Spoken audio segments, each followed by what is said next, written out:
Hi, folks. Larry Rolla here. Before I screw up, let me bring my friends on. Joe. Hey, hello, everybody. Ron. Hi. Hi, Joe. Hi, Larry. Hey, Andy Ron. and Mickey Nichols for the first time. Wow, what a pair that is. A pair of aces. They're the only two harness guys left in Pompano. That's about it. You walk through the grandstand, you don't know anybody. Even Wally didn't come back for the Sunshine Stakes this year. Wow. Although you never know, you might see him for the final. For everybody that's listening and everybody that's in the chat, we usually get like 100 people in the chat. Joe's father got out of the hospital the other day. He fell again today, broke his hip, and the doctor told Joe that if it's not repaired right away, he'll never walk again. And the problem is he's 90 years old. And so they okayed him for the operation, and he was operated on the same day today. He's out of the operation. It was successful.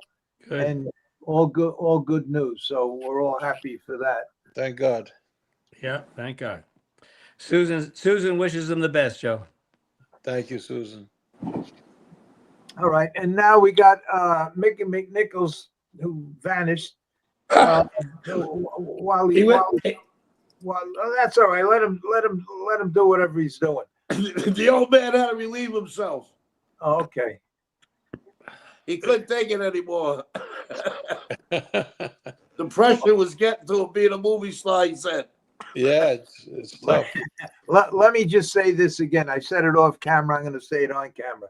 For all of you that are listening, some know him, some don't know him. He's aside from being one of the nicest guys around, he was one of the best drivers around. He was up there with all the elites. He was really, really good. And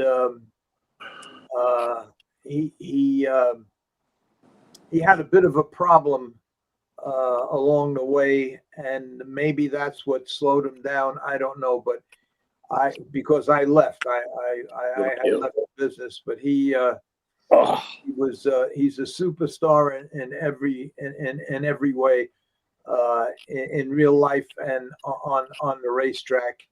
And I just gave a little synopsis about you, Mickey. What happened with how's Joe doing? Your ex-partner? He's in freehold and retired. Oh. I'll never forget that day. I heard about it. I couldn't believe it. He was in a restaurant or something. His son died or something in a restaurant. Yeah, they were in Woodbine or Mohawk, whatever it was, for the Breeders' Crown. Dr. Ronorel they had in there, and Joey was up there with them. Some kind of a cerebral thing. Horrible. And Larry, Mickey's got to be one of the most underrated trainer drivers in the industry. No two ways about it. Listen, I just said that. I believe that, and before I even knew he was coming on, months and months and months ago, yeah. I always mention this. I mentioned two guys. He's one of them. Yeah, very true. Very true. I say it with no apologies. Had it not been for a bit of a problem that he had, and we all have problems, he would have been. He really would have shined. The light really would have shined on him. He was just a superstar, and I guess he just decided to retire down in Florida and stay down in Florida. But there's a guy along with maybe another handful of guys in the business that deserve to be in the top. And that's why when they say who's the name your top 5 drivers, it's impossible, because even though Mickey is not identified in the same in the same category as the newer guys, even like Campbell and O'Donnell. He was a little before them, but he was just as every bit as good in every way. Plus, and a horseman. Forget really just the driver and a horseman. Absolutely. All around horseman. Absolutely. Listen, I got to tell you one story. I'll tell you one story. I can tell you a million about Mickey. I'm gonna tell you one story, and I won't embarrass him anymore. All right. I had I'm not too. Just came to Pompano from Yonkers. Didn't really deal too much with trotters. And what do I get when I first come down here? A barn full of trotters. So I was having trouble with one or two of them. I asked Mickey, do me a favor, come over, sit on this horse for me. Mickey sat on one or two here or there for me, made a few things, told me I should do this or I should do that. I said, okay, after he went a trip with him. And he always helped me out. So this one other day comes and I said, Mick, I got this trotter. I know he can go, but he's just missing something. Come and check him out. He's worth looking at. All right. He comes riding over on his bicycle to my barn with his helmet and stopwatch and whip like he's all ready to go and hop on my bike and train his horse. He goes in, he says, do you mind if I look at the horse's shoes first? I said, do whatever you got to do. So he goes, he looks at the horse's shoes. He comes back out of the stall, starts to hop on his bicycle, and he says to me, just tell Mike Cable, that's my blacksmith and his at the time, just tell Mike Cable, take them front shoes and turn them around backwards. And don't worry about nothing. I said, I never heard of anything like that before. This is the first time I ever heard of anything like that. So I looked at him like, really, Mick?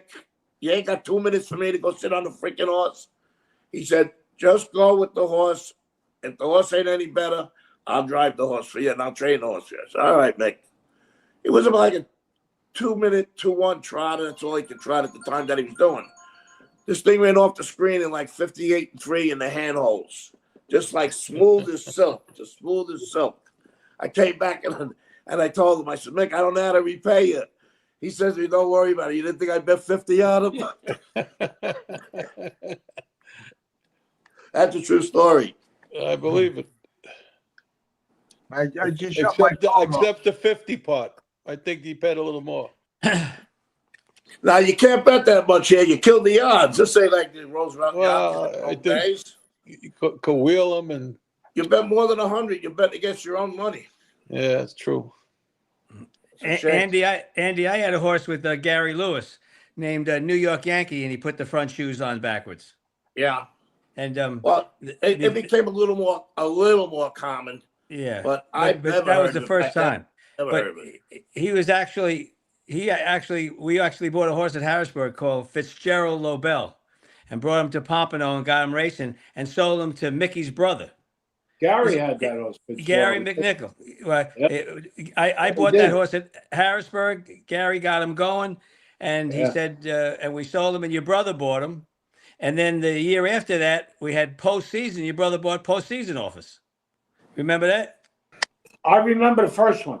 Yeah, Fitzgerald Lobel. That's actually what got me started in the business, because the following summer, I looked at the paper at Roosevelt and I saw he won the open trot there with him.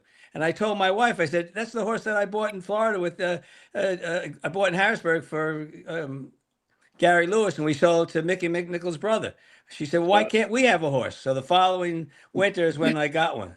But you used to drive Racy Royce for me every Saturday night in the Open. Remember? And I used to go up the track, and you would come around, you'd come close to the fence, and you'd say, "He's good tonight."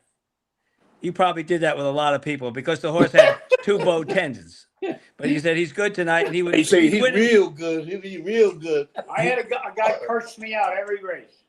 Every race. In the last race, I went by the fence and said, he called me a mother effer. And I went by the fence and said, "It was your mother." Threw his beer at me. He got mad. Listen, they say you're only as good as your last race. People only like you for your last race. I could go one better than that. It was the depth of winter in Yonkers. Freezing cold out. Nobody was outside on the apron. Just one sick little old guy down by the railing. And we're coming out in the post parade, and he's yelling to me. I was driving that horse I told you about, Wichita, that big strong horse, got me in that trouble that day. So he's yelling, "You're my boy, A.Santeramo. You're my boy. You're my boy." Yeah, all right. The race goes off. Well, not only is he normally a front runner and a little tough to rate, but they put the bike on too close. Oh, boy. And the horse was hitting the wheel. I was completely out of control. Completely out of control. So he's got like 15 lengths on the field as they approach the stands for the first time. And I know I'm going way too fast, and this thing is never going to last. And it's going to be embarrassing, but I can't hold him. He's just a runaway train. And the guy at the old man at the half is yelling, "That up, baby, A.Santeramo, you're the fucking best. You're the best, kid. You're the best." Well, we turned for home, and right in the middle of the paddock, turned for home. The whole field caught me with one big swoop. And then when the dust settled, I was like 5 lengths behind the field last. And you heard that one little old guy yelling, "A.Santeramo, you fucking suck. You suck." I couldn't even keep a fan for one fucking full race. I lost him in half a mile. Eddie's here. Hi, Ed. What's up, guys? Hi, How Ed. you doing, Eddie? You know Andy and you know Mickey McNichols, right? My man, Mick the Quick. Yep. Laura. Where is Eddie? He's like, "Go ahead." Yeah. Hi, Eddie. What's up, Mickey? How are you, man? What's the matter, man? I wonder where you were, Eddie. I was running a little late. comes on late. Whatever they want. Hey, Andy, can't you put that phone or computer closer? It's Yeah, but then I got to hold the damn thing. well, Why why don't don't you you move your get it? chair? Look, I got it right in front of my face. That's as far as it goes. All right, okay. Why don't you move your chair up? And I got to hold it. All right, don't hold it. I ain't going to hold it. I ain't going to hold it. My fucking arms are killing If it was Wichita, you could hold it. me. No, I couldn't hold him. That son of a bitch. Listen. I told you when Tagarello tried to drive that horse one time. Remember Tag? Yeah, Frankie Tag. Tagarello. Frankie Tag. Frank Tagarello, yeah. He had a So- horse by the same name. Remember? Yeah, Frankie Tag. Yeah.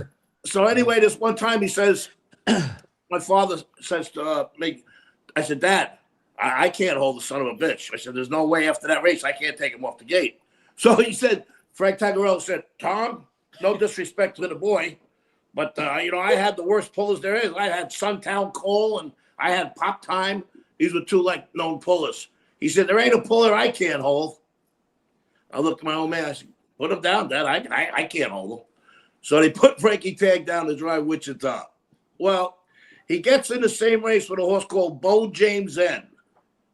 I remember that horse. Another front And runner this horse maniac. is not only another speed demon, both New Zealand horses, both horses I used to drive, okay? And he's a kicker too, that Bo James that used to kick. Had a kicking strap and the whole nine. A lovely New Zealand horse. So anyway, the gate opens up. Andre Filion is driving Bo James from the 6 hole, and Tag is driving Wichita from the 8 hole. The gate opens up, bam, the two of them out the gate.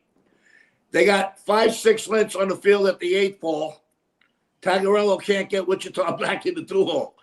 They get to the quarter. Now, I'm talking about 1972, where the track record was like 157 held by Secret Service.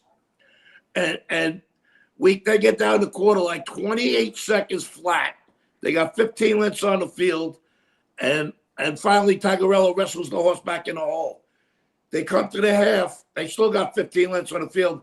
Tag pulls out of the 2 hole again because he couldn't hold him behind the horse going ridiculous speed.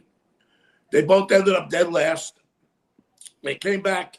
Tagarello's hands were shaking like this. He said, "Tommy, first of all, my apologies to the boy." He said, 20 men and the boy can't hold that horse. He said, and please don't even think about putting me back on him again. Thank you very much, Tommy.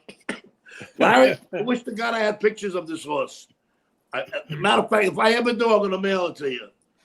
Before you go on, I got Sundance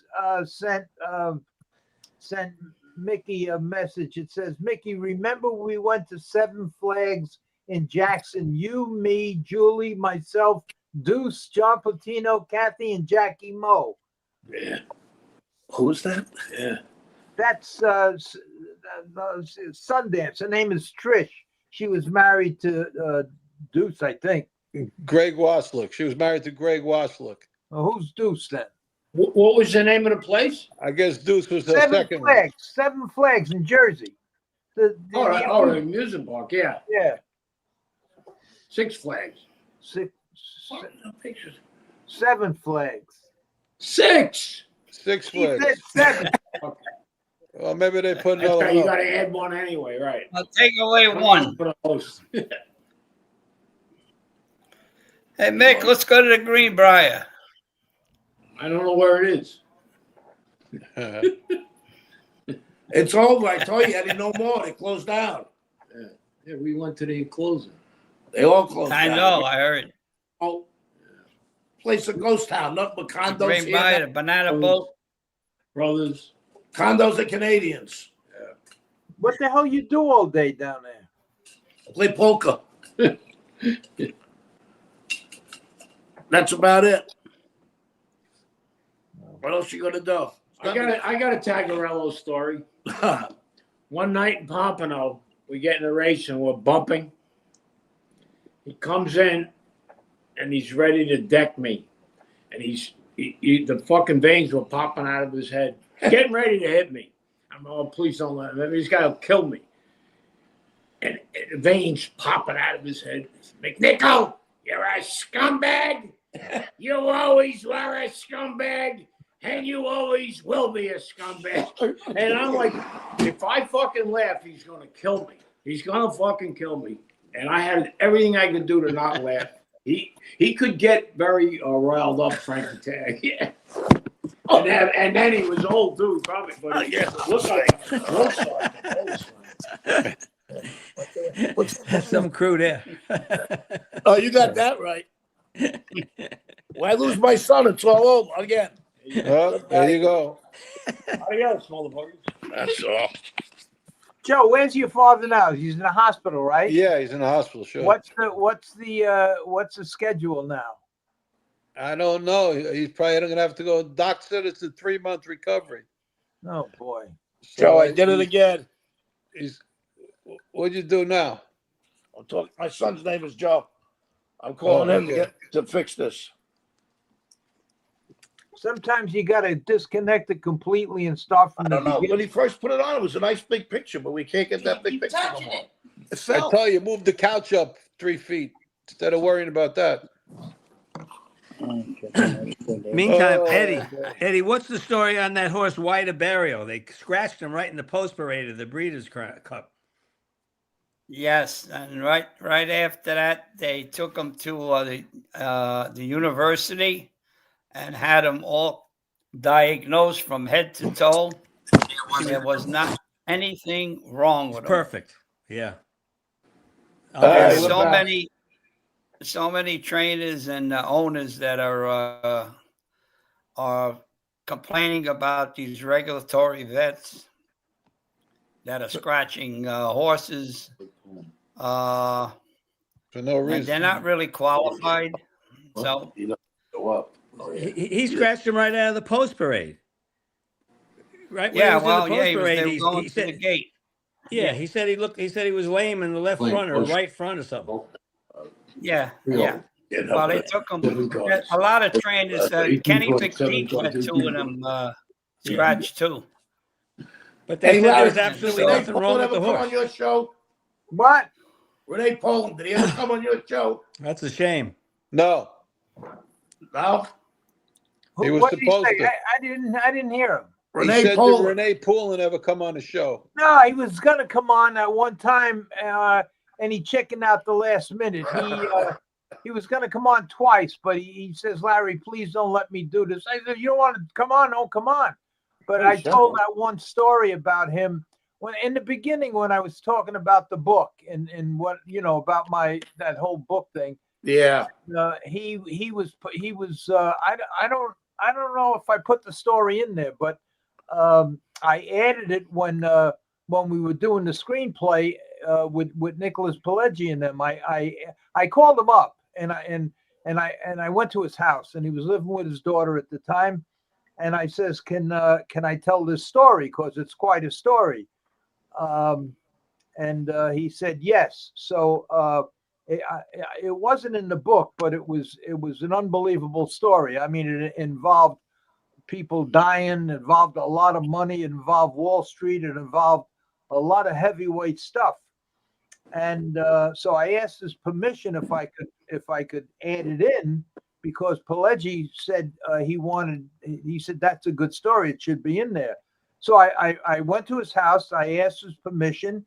I asked his daughter, who was maybe 5, 6 years old at the time all of this happened, when his wife died, and she gave her permission. She helped me a lot, fill in a lot of the blanks, and it was quite a story. And he just asked me to leave one thing out about a good friend of his that was on Wall Street, and I left that out.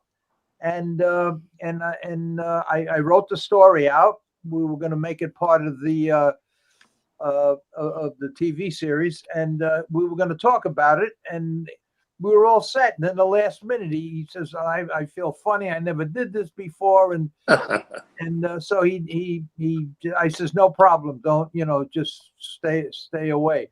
I was the same way. The first show, Frankie Vincent was my co-host. He was supposed to be on. He was responsible for me writing this book, and along with a couple other guys. But then just before when I wrote the book, he sent it to California, and we started the podcast. But he died, and then they convinced me to do the podcast. And the first opening of the podcast, I had a thing that I was going to read his opening, and I couldn't even read it. I never did this before in front of a camera, and so I gave it to my friend, and he read it, and that's how this whole thing started. But Renee was supposed to come on. A couple of guys who wanted to come on. I wanted the Marone kid Jimmy to come on and talk about. That would have been interesting. Well, he was going to come on, but you know what happened? Something really shitty happened. He was going to come on and talk about Wildwood Jeb winning the cane, and then what happened in the jug. And then he called me the last minute and said that he was told not to come on, and that his job would be in jeopardy. Oh yeah, because he's the SOA guy now, right? Yeah. I get that. So I can't blame him. so he didn't come on, and Well, then I had the other autistic fella come on, his owner Joe. He's a character in himself, that guy, and he's a good friend. And Catello Manzi was going to come on, and he changed his mind. And I was going to shut the whole thing down, really, because I don't want to ask anybody to come on. Everybody knows of my reputation. It's not fair to ask a Hall of Famer to come on, a show that I'm doing, even though I'm friends with all them guys. But I don't ask anybody. I have Joe ask. I don't ask. I make it easy for everybody to say no, because maybe if I asked, they'd feel funny saying no. And I don't want anybody to give me excuses. So, and I was going to end it. I was really going to end it because the first 30 podcasts were about the book. After that, I had nothing else to talk about. What am I going to talk about? I'm certainly not going to talk about.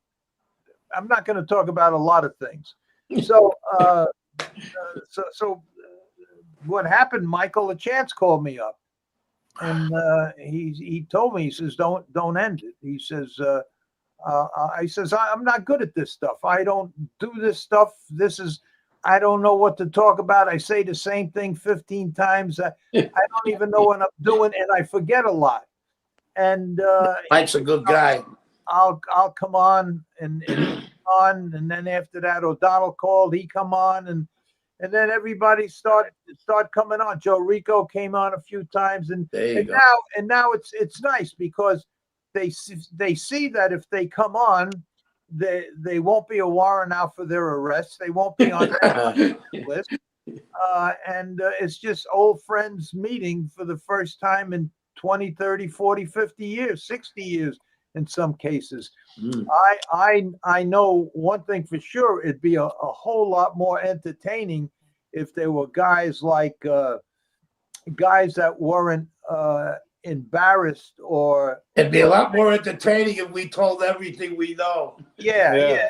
That would be good. A guy like Lonnie Beer, or maybe even Benny Webster would be something. But when somebody like Mickey comes on, I don't know how, after I say how are you, how you been, is everything going okay? What the hell am I going to talk to him about? Larry, we lost Benny. Benny the Whip's gone. Oh, I know. I know. I would have been some trick getting him on.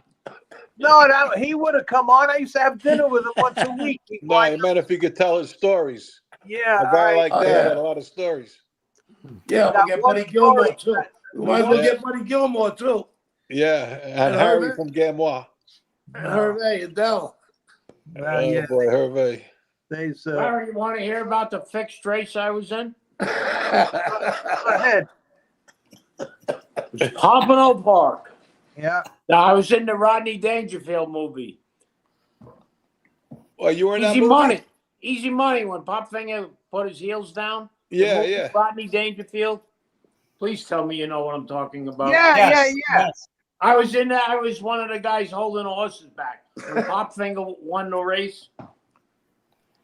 From the movie. Yeah, okay, I just saw that the other day. That's the fixed race you're talking about. That's correct. Okay. That was the only one I was ever in. Okay. That's good. That's right. And Larry set that up. I never. Fun. It was fun, mate. When that movie ended, there was a rap party, and we went out on the boat with and Rodney was there, and that was probably he might have been doing some cocaine. He went to the bathroom a lot, but he was as funny as a motherfucker. Rodney Dangerfield. He was a comedian. He should have been. Yeah. That put kind of a shitty look on harness racing, though, holding them back like that. But it was pretty funny. It's hard to do. It took 2 days.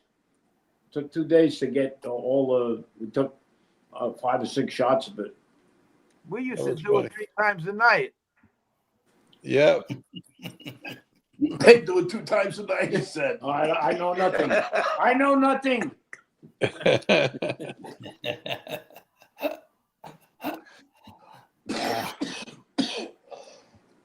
I thought this was okay. Oh boy. Andy. Yeah. You must have 1 or 2 war stories you want to tell.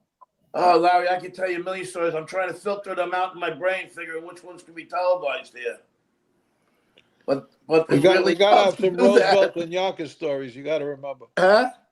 You got to remember some stories. The stuff we did. A lot of stories, Joe. Well, come on. A lot of stories. I'll tell you. Listen, I'm going to tell you a good story. You're talking about Jimmy Marone, okay? Now, Jimmy happens to be a good friend of mine. I know Jimmy forever. Me and Jimmy go back a long way, and I love Jimmy to death. The whole family, his wife, his brother Roy, all we've been close. Anyway, but Jimmy, as anybody knows Jimmy, has got a way of just getting under people's skin. No. Right, Joe? Nah. He could really know how to push your buttons. He could push your button. And he's usually a lot smaller than the people's buttons he's pushing. So you're not going to hit the guy, even if you don't like him. That's what you think. He's too little. But he gets away with a lot of shit. But there was this one period of time where there must have been about 4 or 5 different guys within maybe in a span of 2 weeks that he got into it with. And one guy after another were pushing him around and shoving him around and just putting him down on the floor and manhandling him and not really hurting him. Then, and one guy bigger than the next. And then he got an altercation with none other than yours truly, Joe Guarino. And Joe just nicely picked him up and threw him in the garbage can. So now I know in my day, head first. His feet were coming out of the top like this. So now after entering the heavyweight division and dealing with Big Joe, who does he want to tangle with next to get under his skin? None other than my great buddy Donald Dancer. Who, as we all know, is not just a black belt. The man teaches black belts. He's a grandmaster. The guy's serious. And Jimmy was standing by the doorway, and Donnie walked by him and just gave him a little pop, like real quick, big bang. And he hit Jimmy in the belly and elbowed him in the stomach and whacked him in the head. Jimmy went down, his helmet went flying. I was right there. I don't want to be no witness to nothing. I run down the stairs. This was happening upstairs in the driver's lounge where we used to hang out. I run down the stairs. I don't want to know nothing. Next thing you know, as I'm going down the stairs, I hear Jimmy yelling to the judges. He's on the phone complaining. And he said, what? What? Did he hit me? He fucking karate'd me. So we're all downstairs now listening to this. All the other drivers and shit. And we're laughing our ass off. All of a sudden, here comes Jimmy. Now, you got to know Jimmy. This is one of the funniest things you ever want to hear. Jimmy comes walking down the steps. He's still disorientated from getting 2 shots from a black belt guy. And he comes down the stairs, and he's got that look of amazement on his face, and he turns to everybody and he says, you know, there's one thing I don't understand. When it comes to fights, I'm 0 for 17, and they just keep moving me up in class. I said, well, congratulations, Jimmy. You were just with the free-for-allers today. Oh, boy, oh, boy. But he could push you to a point where everybody knows, man. Mickey, He's a great guy. There's a guy on the show that watches every couple of times a week. He has a question for you. He wants to know who was the best pacer and trotter you ever drove? Me? Mickey McNichols. Oh, should say. Trotter would probably be Jazz Cosmos. And Pacer, what's next? Okay, Eric, you got your answer. What's next? That was a trotter, too. What's next? Pacer. But later there was a trotter. You know what? A lot Yeah, of what's times. his name? That guy. And John Joe Knapp. Mickey, Schneider. John Higgins from Freehold says all the boys from Freehold are watching, and they all said hello and God bless. Thanks. Thank you. Well, hey, I'll give you a Renee Poland story. Go ahead. Renee Poland and I both went for our Q licenses together when we were kids. Me, him, and Jackie Moe, the 3 of us were in qualifying races at Freehold together, all vying for our qualifying licenses. So now me and Renee get our license, so did Jackie Moe, went on to be a big success. Me and Renee end up in Roosevelt. I'm working for my dad, and Renee was working for Norman Duplays. So now I start to get a few drives in at Roosevelt for my dad, and Renee's driving 1 or 2 for Norman. And now already I'm getting a little cocky. I start to get like that. I got this driving thing down pat. Now I want to know who can win if I can win, so I can bet. So I used to ask my father, hey, Dad, can I win this one tonight? What do you think? Can I win? You know, my father would say, never mind betting and this and that. Just drive your race. Just drive your race. So he happens to be talking to Norman DePlace in the track kitchen. And he said to Norman, I don't know what I'm going to do with my son, what I'm going to do with this kid. He said already he wants to know if he can bet his horse, whether he should bet it or not. Norman said, that's not too bad. Renee already wants to know who do I think could be second. Renee's already looking at bet exactness. yeah. Renee was another guy, in my opinion, that was just a top-notch guy in every way. Really a good guy. Without a doubt. A little crazy, a little nuts, do just about anything, and would do. And if he was your friend and you asked him to do anything, he would do it. But listen how nuts Renee is. I'll give you a good Renee story. This is the best. Every night Renee would stay out late. This is when we were all screwed up and partying, doing shit we shouldn't be doing, partying late at night after the races and everything. And every night Renee would go out, and his wife said, where you going? Where were you all night? He'd say, I was with Richie LaCava. May he rest in peace, another good friend of mine we lost. So Richie LaCava, every night, where were you with Richie LaCava? So one night we're all out partying in Yonkers after the races. Me, Jimmy Marone, Richie LaCava, and a guy named Jimmy McGardle. I don't know if you remember him. Yeah, I remember. But anyway, it's like 4 o'clock in the morning. They're closing the bars. Renee says, "Come on, we take this party back to my house." So we're like, "Renee, you sure? You don't think your wife's going to go nuts? You know, we all come prancing in at like 4:30 in the morning." He said, "Don't worry about nothing. I tell her that I take you to see the bird. Yeah, I taking you home to see my bird. He just got a new bird." All right. We all go walking in like the Four Stooges that swallowed the canary, all trying to be quiet and all feeling guilty walking in. Renee walks in. She comes out with the typical scene, the curls in the hair, the bathrobe on, with a really not happy face on. And Renee looks, she says, Hon, I bring my friends home to see the bird. You see the bird. You know everybody. You know Andy. This is Andy.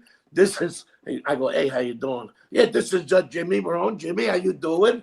He said, "This is Richie LaCava." So she says, "Oh, you're Richie LaCava?" He says, "Yeah." He goes, "Get the fuck out. You get the fuck out." Because every time he didn't come home, he said he was with Richie LaCava. Oh, my God. Wow. He is so crazy, this kid. Oh, we used to have some fun back then. Yeah, that's for Oh, sure. my God. I got a question for me. Let me answer it because my friend's asking. He says, "Larry, do you think trot and hobbles would have helped that horse you had search mission? They said Carl Allen invented those hobbles." I don't know who invented trot and hobbles, but they wouldn't have helped search mission. Didn't seem like we Search went far mission away. needed a new pair of hops. We just went far away. Yeah, his problem was far from the hobbles. Right, yeah. But there you go. See the pictures coming in and out on us, right? Mickey, you I remember a was just horse you telling Mick had the called pictures Double coming in and Bubba? out. Mickey, do up? you remember that horse? Who is it? Double Bubba. Sure. Yeah, we And- trained him named Caroluzzi. Yeah, and you had him in a little series in 1986 called the Peter Houghton Memorial, and I had a horse Long Tall in there. Remember that? Yeah. Yep. And the horse that won every week was Mel Turcotte's horse La Courriere. And Yeah. and I used Vaguely, to finish. yeah. I used to finish second to him. You won one night at Yonkers with him, and in the final in Freehold, you told me to tell Butch Stokey just to sit behind you because you were going to run him right down the road. So he came out and he parked you, but you weren't giving up. But my horse sat right behind you, and I got up for second, almost beat him. But that you did me a big favor that day. I don't think you even remember that. I do. You were driving Double Bubba, and at Roosevelt, you used It's to owned by win. Sunbird Stable. Yeah. You used to win the Open with Broadway Express. Yeah. Gray horse, right? We owned him with Caroluzzi McNichol owned him with David Brooks, the bad guy, the Yeah. guy who died in jail. Right, and Perfect you World. He died in jail? Yeah. David Brooks, yeah. Yeah, and my son used to work for him. He's quite a swindler. Yeah, he was. As a matter of fact, I had 3 or 4 horses with him, and he had a bad reputation. But a bookmaker that I dealt with, the hell was his name? Elliot. Remember Elliot? Behind the scenes. Tim Martinelli. Yeah. Well, he was. He guaranteed me the money. He said, "Joe, I promise you, I'll pay you every month." Yeah. And I said, "Elliot, I'll do it Just a for lot you." of people. Yeah, he beat everybody, and A lot of people. I don't know. He passed away. He died in jail. I broke the partnership by punching him in the face. It was one of the greatest punches I ever threw. Those are good ones. Was a man. horrible human. You That's know, what everybody I said. hate to talk about the dead, but he was the worst guy I ever came in contact with. Yeah, that's what I heard. Somebody just texted me, and I don't know who the guy. What happened with Glenn Berger? Ask Mickey. Glenn Berger. Glenn Berger was what's his Odell Thompson's owner. Tony Menino. Yeah, I worked with Tony. He drove Glenn, and he's a good guy. He's in Freehold somewhere around there. Okay. Listen, he He was driving racehorses in Pompano, and he quit because he'd have to give up smoking pot. He didn't want to give up smoking pot. Oh boy. That's why he quit. Yeah. It was just for a hobby. He really didn't care about the sport. He did it for a hobby. He made a lot of money hooking up poker sites on the computer. He had that big poker site, Poker Stars. That was his. Wow. Yeah, he made a killing. Bought a nice home in Costa Rica. Yeah, he did okay for himself. Costa Rica was the place for that. A lot of money in that computers and gambling. Forget about Yeah. it. Everybody's why using Andre's Costa going Rica. down. All you gotta do is open your phone up if you want to make a bet. Five dimes. It's so big. When, Remember five dimes? Go to the track if you wanted to bet. Listen, loud. They got strong rumors going around that Gulfstream's next. How about that? Possible. The Gulfstream is what? Gulfstream is next to go. Oh. Well, they're trying to get decoupling passed for Gulfstream. The property is worth millions of dollars. That's the problem these days. The property it's on so much property. The real estate value is too much. But Right if where you see it is, that place is surrounded by $5 million condos. Right. Yeah. Yeah. But listen, if you would see what took place right here, it's a sin. Because number one, we still could have been racing a good, easy another year with the construction they were doing that didn't even involve where we were, the barn area or the racetrack. That's number one. Number two is what they put up. It's just more condos and office buildings. That's all that's there. Nothing for the people. I mean, it's terrible. They were talking water parks and water parks and all kinds of the lakes and shit. They put nothing. What are those condos in Cypress Bend worth now? What are they going for? Right here where I am, Yeah. 2 bedrooms, Yeah. 200. 200. Does Ingraham still have his, or he sold it? Yeah, no, he still has it. Yeah. Listen, a friend of mine asked Mickey a question. He wants to know, he says, Mickey, when you were young, weren't you in the car business? How did you go from that to driving horses? And who gave you your first break? I was me and Caroluzzi are from the North Bronx. I moved there in 1960. I was 12, and every dime that we ever had, we lost on Yonkers and Roosevelt and Aqueduct, and we were like degenerates from day one.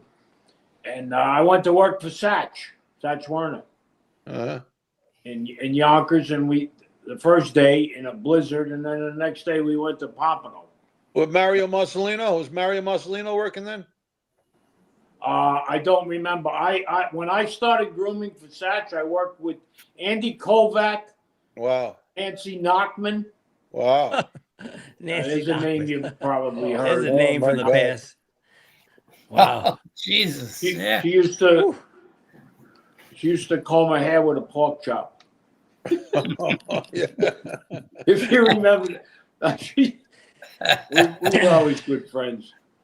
But Satch, I worked for Satch for $40 a week, and I was broke by the double. Yeah, I'm sure. But he worked, and you learned. You learned, and I did it from the bottom. I never sold cars. My brother sold cars. My brother could sell ice water to Eskimos. He could. Eddie, Phil wants to know, is that your horse Concord Spirit? Just won 81,000 allowance. Was that you? No. He finished second. You guys got a nice stable now, really. Yeah, I heard. Who finished second? Concord Spirit. How many of your horses you got there now, Eddie? 6. Where you stable at Aqueduct or Belmont? Belmont. Aqueduct closed down the barn area about 4 or 5 years ago. Oh, really? Yeah. Well, I that's see going to shut. They had What? Aqueduct and Belmont meet, but they just started racing back at Aqueduct again, though, right? Well, they changed their name, Belmont and Aqueduct, because the fall meet was supposed to be at Belmont, but being it's being re-renovated, they race at Aqueduct, so they put Belmont at Aqueduct, and now it's the winter meet, which is Aqueduct. So When are they going to race at Belmont again? November 26th, and then Aqueduct closes for good. November 26th, they come back to Belmont? Yeah, next year. Yeah. Oh, next year. Yeah, they November rebuilt Belmont. 26th. Huh? Oh, it could have been next week. I No. don't think Andy knows they rebuild in Belmont Park. Yeah. Yeah, they're doing a state-of-the-art, really beautiful, unbelievable. That I was passed always by a there nice a while track. ago. I seen they had a hockey stadium too, or something else was there. Yeah, they What got else where did the they build Islanders play. The Islanders play, the UBS. Yeah, that's what I thought. Yeah. And I used they to have live there. I lived in Franklin Square. Yeah. You know I that. I remember lived you in lived Franklin in Square for Franklin years. Square. You live right near Tony Bifocal. Yep. Yeah. When will they be racing at Belmont, Eddie? November of next year. Okay. A year from now. Yeah. Well, they're going to have the Breeders' Cup there in 2027. Wow. Yeah, Hey, Larry, can I ask you a question? Absolutely. I was there today with Wildwood Jeb, and I wanted to hear your opinion of what happened. Well, where at the jug? Correct. The accident. Well, Seahawk Hanover. My David Harris, one of my owners, owns Seahawk. So we were there for Seahawk Hanover. And I wanted to hear your take on it. all right. If you were there, you'll know, and tell me if I'm wrong because it's been a long time. But this is what I remember. Jimmy Marone never showed up at the jug, so it was about 20 minutes to post time for the first race, first elimination, and the judges called me in. They said Jimmy's not here, so I said, all right, I'll drive him because I drove him the week before at the jug preview at Scioto Downs, and so I says I'll drive him. So now, if you were there, you could correct me if I'm wrong. We're in the post parade, and it even got to the point where I believe the starter called us, and then all of a sudden the starter says, "Take a turn," and Larry Rolla go back to the paddock. I go back to the paddock, and there's Jimmy Marone standing there. He just got there. And am I correct so far? Something like that. This part of the race, I didn't know anything about. Okay. I only know the race itself. All right. So now Jimmy Marone, he has his colors on, and he says, I missed the flight, and that. In the meantime, he's in my opinion, he was a little high. He was a little, and back then he was known to do a few things. And in my opinion. And Your opinion's good. What am I going to say? You know, I got it. So betting a yes. So anyway, I says, now Jimmy, I says, I says, are you okay? Yeah, I'm okay. So I lift him up, I put him on a seat, and behind the gate they go. Now I guess he forgot that that you can't hit this horse with a whip. Just put the whip under your arm, and he can't see back shadow rolls, and he'll let a horse get right up to his shoulder, but he'll never let one go by him. But if you think they're gonna and you tap him, he'll curl up on you. And but how many times am I going to tell him that? I didn't tell him. I didn't have a chance to tell him again. So he just went behind the gate. And sure enough, coming down the stretch, here comes somebody. I think it might have been Fan Hanover. I'm not sure. And he taps the horse. And sure enough, right at the wire, he taps him, and he curls up, and he gets beat. He gets beat a lip, I think, right at the wire. And because he hit him. Now, when he hit him, you know that big vein that comes down from the back, the inside of the back leg, that thick vein that comes down. Well, the snapper of the whip cut that open. And when he got back, he finished second, so he was going to be in the final. But when he got back, I wanted to tell Jimmy, well, why'd you hit him? I was so mad. And but when he got back, he was gushing blood. So I never got a chance to talk to Jimmy. And make a long story short, I was able to stop the bleeding by the time the final came up, but I never got a chance to see Jimmy or talk to Jimmy. And so now I bring him out. I put Jimmy on the bike to go onto the track. And I said, listen, you got the 2-hole. Webster got the rail with Seahawk. He's going to take you. He's going to try to put you in a hole. Don't go in a hole because you'll never steer him out. He'll go right over him. I says, and when the gate leaves, just say wheel to wheel with him. Just stay wheel to wheel. He's going to try to park you, but he'll eventually let you go before the quarter pole. He has to. So he says, okay. But what Jimmy did was, around the turn, he come in a little bit, and then he couldn't. When they straightened out, he couldn't steer him out, and he put the horse foot right through the frame of Benny's bike, and down they went. And that was that. And Benny, then you saw the rest. Benny just got up from the floor and beat the shit out of him. I had to pull him off. I wanted to continue beating him because that Skip race. Lewis. No, was it Skip Lewis? Skip Lewis. No, Skip Lewis got there late. Benny already was pounding him, and I already pulled Benny off. No, but Skip Lewis trained the horse, right? Oh yeah. Skip Lewis trained Seal. Skip Lewis trained Seal. Who was pounding him? Benny Webster. Oh, Benny Webster. I wanted to pound him too because we had him sold for $3 million to Pine Hollow Stud, whatever his name was. I told you. And, so anyway, that was that, and I never saw Jimmy no more after that, except when I asked him to come on when I did the podcast, and then he couldn't. They said, I think somebody told me he's making over $100,000 a year with that job that he has with the Horseman rep or something. I don't know, but he didn't come on. But I never saw him no more after that. But that was it. Had he Webster definitely would have let him go when he wouldn't have parked him the whole way because so Webster definitely would have let him go before the quarter pole, and all he had to do was just stay in. I told him, stay in the 2-pass, stay in 2-horse position. Don't try to save a half a foot in the no turn. passing lane or anything like that. I got it. Yeah. So Seahawk could fly right now, and your thing was that he was a great big horse, Wild Jim. And in my estimation, it was Benny's fault. He had the handy horse. He put Jimmy in that position.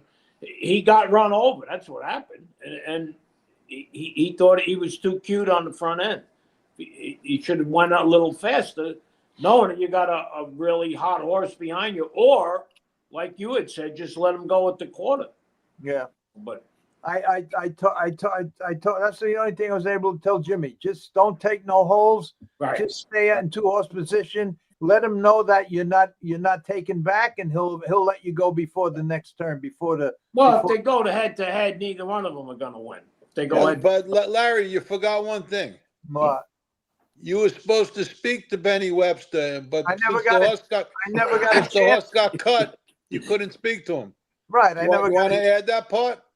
You want me to add that part? Well, you might as well, but Mickey wanted to know. All right. So what happened? Here's what happened. Mickey wants to know. Here's what happened. And me and Benny talked about it a couple of times with a couple of his friends and his girlfriend at the table. So this is well known amongst Benny's friends and his girlfriend. What was going to happen after he got beat the first heat? The Pine Hollow Stud, what the hell's his name? Marty Finder. Marty Finder was good friends with Davey and Aaron and myself. And he offered us $3 million. So at that time, Aaron had given me and If Dave the horse a won. horse each. So Aaron comes to me after the first heat, we get beat, and he says to me, he says, "Listen, how about we put in 100,000 each, and right after, go to see Benny. If this is what happens, go to see Benny, and offer him 300,000 just to let you go before the 3/4 pole, because after the race we're going to get 3 million from Pine Hollow." So I says, "Oh, okay." He says, "You think he'll take it?" And I says, "Yeah, I'm not asking him not to beat him. Just he's going to let him go anyway. So here's 300,000. Let him go before the 1/4 pole." But I never got a chance to do it because I was trying to get ice from all the vendors out there to try to stop the bleeding on Wildwood Gem. Wow. So I never got a chance to go to see Benny, and then that's what happened. So it was had Jimmy showed up in a normal state, none of this would have happened. Had he just had I remembered to tell him never to hit him with a whip, just keep the whip, sit on the whip, put it under your arm, that wouldn't have happened, because had he not hit the vein with the snapper, he wouldn't have been bleeding. I would have went to Webster and says, "Benny, there's 300,000. It'll be in your glove compartment of your car. Just let him go before the 1/4 pole. If you could beat him, beat him." And he would have took it, and that would have been the end of that. I would have had $1 million. I would have had 900,000 the next day, and he would have won the jug, and that would have been that. So Glengarnsey won it, right? Glengarnsey, the filly won it. Glengarnsey. Yeah, Fan Hanover won. Fan Hanover. Yep. Yeah, she was one of the few left standing after that. Yeah. And I got the picture of that because Hervé's owner was right at the paddock. The paddock, right where the paddock entrance was right where that happened. Correct. And I have the picture right there on the wall. Hervé's owner sent it to me. So in fact, it's in the book, I think. The foot through the wheel. Yeah. Yeah. So that was that. Yeah, Webster just outfooted him, and he just grabbed him like he was. Yeah. He run right the fuck over. Mickey, you never had a chance. Mickey, you mentioned Nancy Nachman. You want to hear a story about her? Oh boy. Okay, she was at Roosevelt Raceway. She had about 3 horses. Nancy Nachman. Okay. She had 3 horses at Roosevelt at the time. She had all girls working for her. And I didn't think that she liked guys, to tell you the truth. But I had a guy working for Nancy working for her. Yeah. Anyway, I had this guy working for me, Roy Rollins.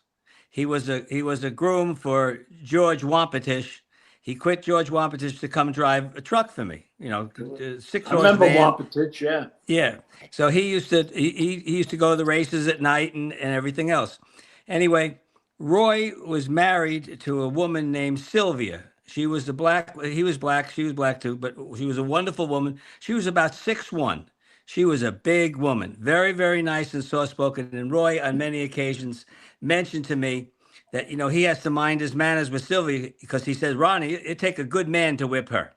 That's how tough she was. Anyway, I didn't realize it, but Roy's girlfriend was Nancy Nachman. And they were sneaking around the track together, but I didn't even know it. At that time, one of the guards at Roosevelt Raceway was another black guy called Jesse Crandall. I don't know if anybody remembers him. But Jesse Crandall was always jealous of Roy, because Roy got, he went from being a groom to working for me, and Jesse was stuck at that job being a guard. And he always wanted to get Roy in trouble. So one day, Roy took Nancy. I had a race and return to Monticello. And I guess Nancy hopped in the truck to go with Roy. And they went through the gate, and Jesse saw it. So in the meantime, Sylvia came down to my office. She said, "Ronnie, where's Roy?" I said, "He went to Monticello on a race and return." I said, "He won't be back till late tonight." She said, "Do you know if anybody went with him?" I said, "Sylvia, I really don't know." I said, I couldn't tell you that. I knew it, but I didn't want to tell her. Anyway, he went to Jesse saw who it was, and he told Sylvia that. Anyway, they went to Monticello, the horse race, and they stayed there that night. The next morning, they loaded the horse and came back to Roosevelt. When they got back, Sylvia was waiting for him. And he got out of the truck. And Roy had these, those coveralls you have that zipper up?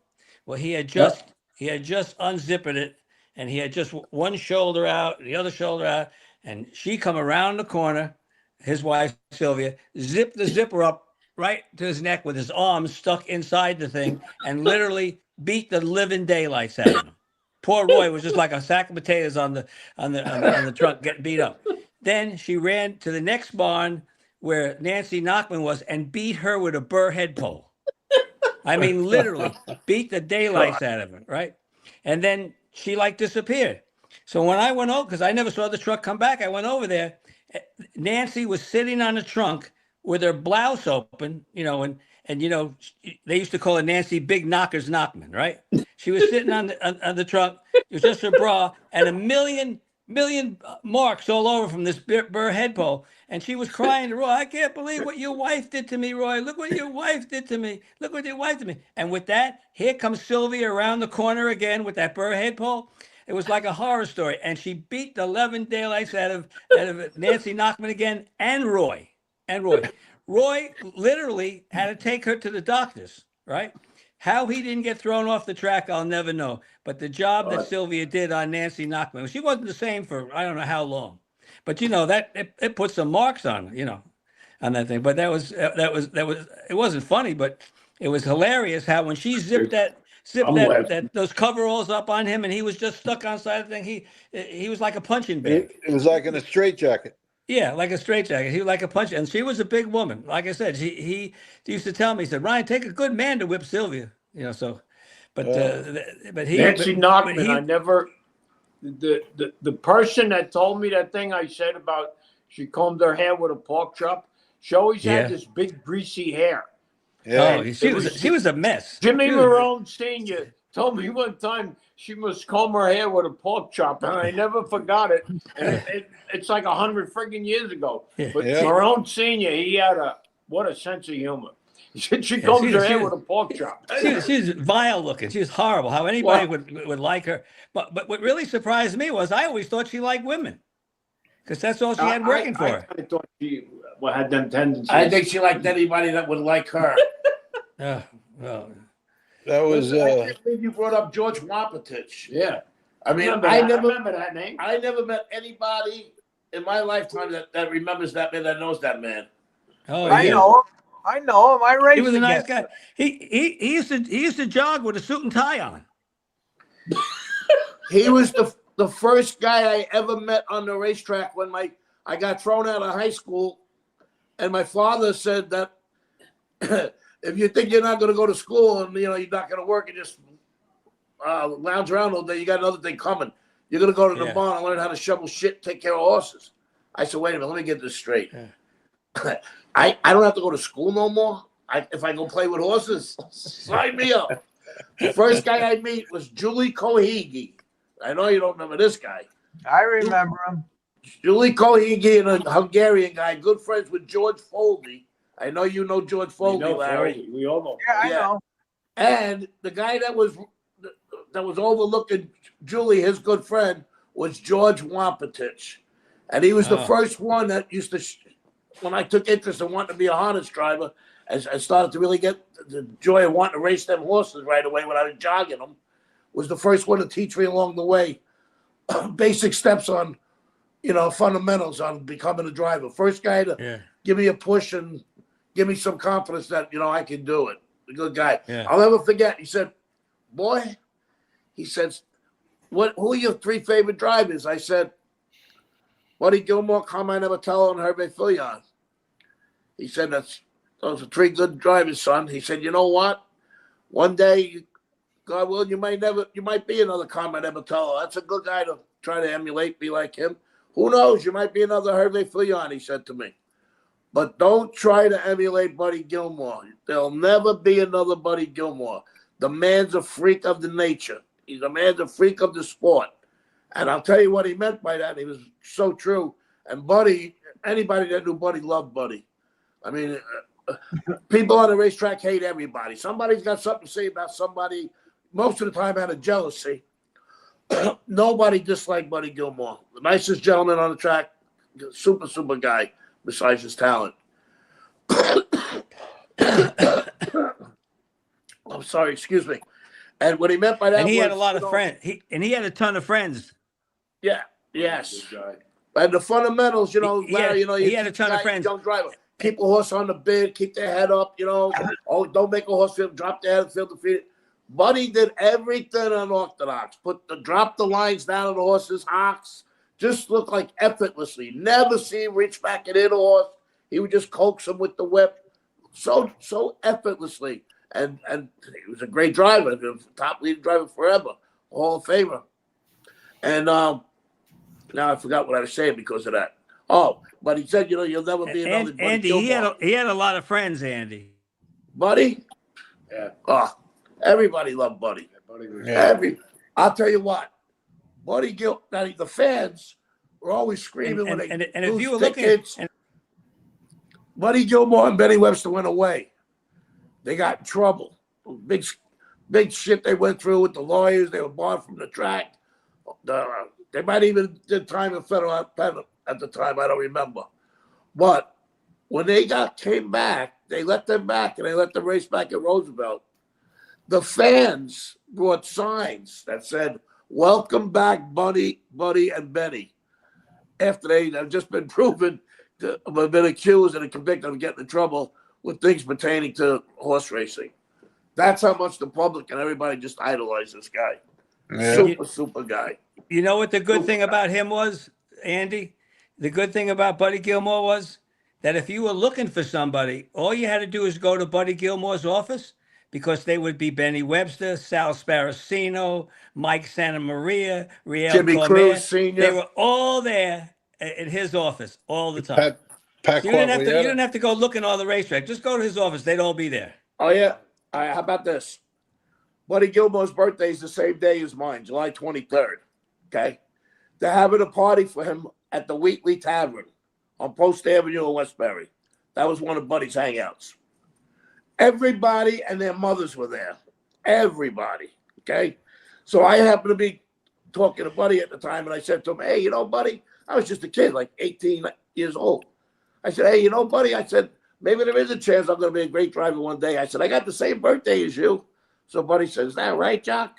Today's your birthday too?" I said, "Yeah." And with just then, the chef came, showed Buddy the cake that he had got a big cake made for Buddy. Happy birthday, Buddy Gilmore, with horses all around the cake and fences and chocolate bars. And Buddy looked at the cake. He whispered something in the chef's ears. The chef went back to the room. About 10 minutes later, the lights get dim. They start singing "Happy Birthday," and on the cake, Buddy made them put "Happy Birthday, Buddy Gilmore" and "A.Santeramo." Okay, what kind of guy is that? How about that? Hey, yeah, I was an 18-year-old kid. Everybody and their mothers were there to see Buddy. He put my name on his birthday cake. It's unbelievable. Yeah, he nice. taught me so much too, and driving. So many things he taught me. This guy. I drove a horse one time, Cortland Sassy, for my dad, and I drove her in a class C3, pretty much bottom class, and I was beating her to death to get her to win in this class, and gave her a perfect trip and beat on her. She just barely got up to win. Now she went to C2 up class, and I still drive her the same way, aggressively, and beat on her. She's not getting nothing. So all of a sudden I said to my father, I said, "Dad, listen, you want to try somebody else on the horse, put somebody else on." So he says, "All right, we'll put Buddy Gilmore on this week." So he put Buddy on her after he steps up in class. And he had the 8-hole. I said, "Not even Buddy's going to win with this horse from the 8-hole." Well, he left out of there. She could never even leave. But he left enough to get a hole. He dropped in like 4th or 5th. Then he came first up with her. And I said, now he's really done. She's not even going to get a check. She'll back to the field. And he just sat there, just nudging her along. She just kept going and going and going. And didn't she just keep on going and win the damn race? I said, holy shit. So he came back. I said, "Buddy, I got to tip my hat to you. I said, I know I'm nowhere near like driving like you are, but what the hell? He said, hey, Doc, I watched you drive this mare. You're a little too rough with her. Sometimes you get a little bit more out of these mares with honey than you do vinegar. You know what I mean? Treat her a little nicer the next time. She don't like the whip, was what it was. And I was a young kid, a whip happy. You know, and I hit her with the whip. She would just be getting sour and pinning her ears. You know, and I was too young and inexperienced to realize that that's what she was doing. I'm just figuring she ain't trying, and I'm gonna hit her again. You know what I mean? Yeah. I mean, that was one of the lessons he taught me: how to communicate with the horse with your hands and not with a whip all the time. You know. Now, let me answer a couple of these questions here. PM, he's my friend. He says, Larry, weren't you friendly with the former jockey Trevor McCarthy? He took a job the other day with Heisa as a safety consultant. Well, first of all, Trevor McCarthy is the son of Michael McCarthy, the leading jockey in Delaware for about 9 years. That's where I raced the thoroughbreds with Alan Seawall. And when Trevor was, I think, 2 years old, I held the horse, and Mike McCarthy, his father, the jockey, put him on his first horse. So yes, I did know him since he was born. And I heard today that he did take a job with Heisa as a safety consultant, because from what I understand, the kid, he was going to be he was a top jockey, and but he was not happy. He was, for whatever reason, he wasn't happy doing what he's doing, and he made a lot of money and did the smart thing, got out of the business, and became a real estate, hooked up with a real estate guy, and they buy houses, fix them up, resell them. He's a really, really nice kid. Eddie, do you know that the job he took as a consultant for Heisa, is that a paying job or just a freebie? No, that's a paying job, because he consults these jockeys that are in a state of depression, and it's a safety consultant to make sure they're mentally stabilized to compete, and because he had a problem, and he's married to Katie Davis, the jockey, and they have a beautiful daughter, and so he's got a good job, and wish him all the best. He rode for me a lot. He's a nice kid. Real good kid. I'm proud to say I put him on his first horse. All right. What else? Oh, let me answer this question here. No, I better not. Okay. There's a question. I don't want to get into. I don't want to get into some of these things. Let's see. Is there a rule that a driver has to have a whip in every race that he's in? Because if you took the whip away from Jimmy, I think there is a rule where a driver has to carry a whip. I think they would. Mickey would know better than me, and maybe Andy. But I had that happen once. I told him. I had a guy ask me not to drive the race with a whip. It was a judge's discretion. No, at the time, I just told Jimmy to keep it under his arm. That's all. Just keep it under your arm. No, never put it on your shoulder. And but he was a little tipsy, in my opinion. So maybe he didn't remember. I don't know. But I raced in Norway, no whips, and you feel funny driving not holding a whip, but you can't even hold a whip. But them guys in Norway, they beat them with the lines, they beat them with the handholds, they lose line and everything. But they're all trotters though. So back then they didn't even have trotting hobbles invented. So some pretty good gaited trotters. Yeah, they have a lot. Their horses are a lot naturals, and them guys know how to make them trot. Now you just slap the trot hobbles on them. It's a different ball game.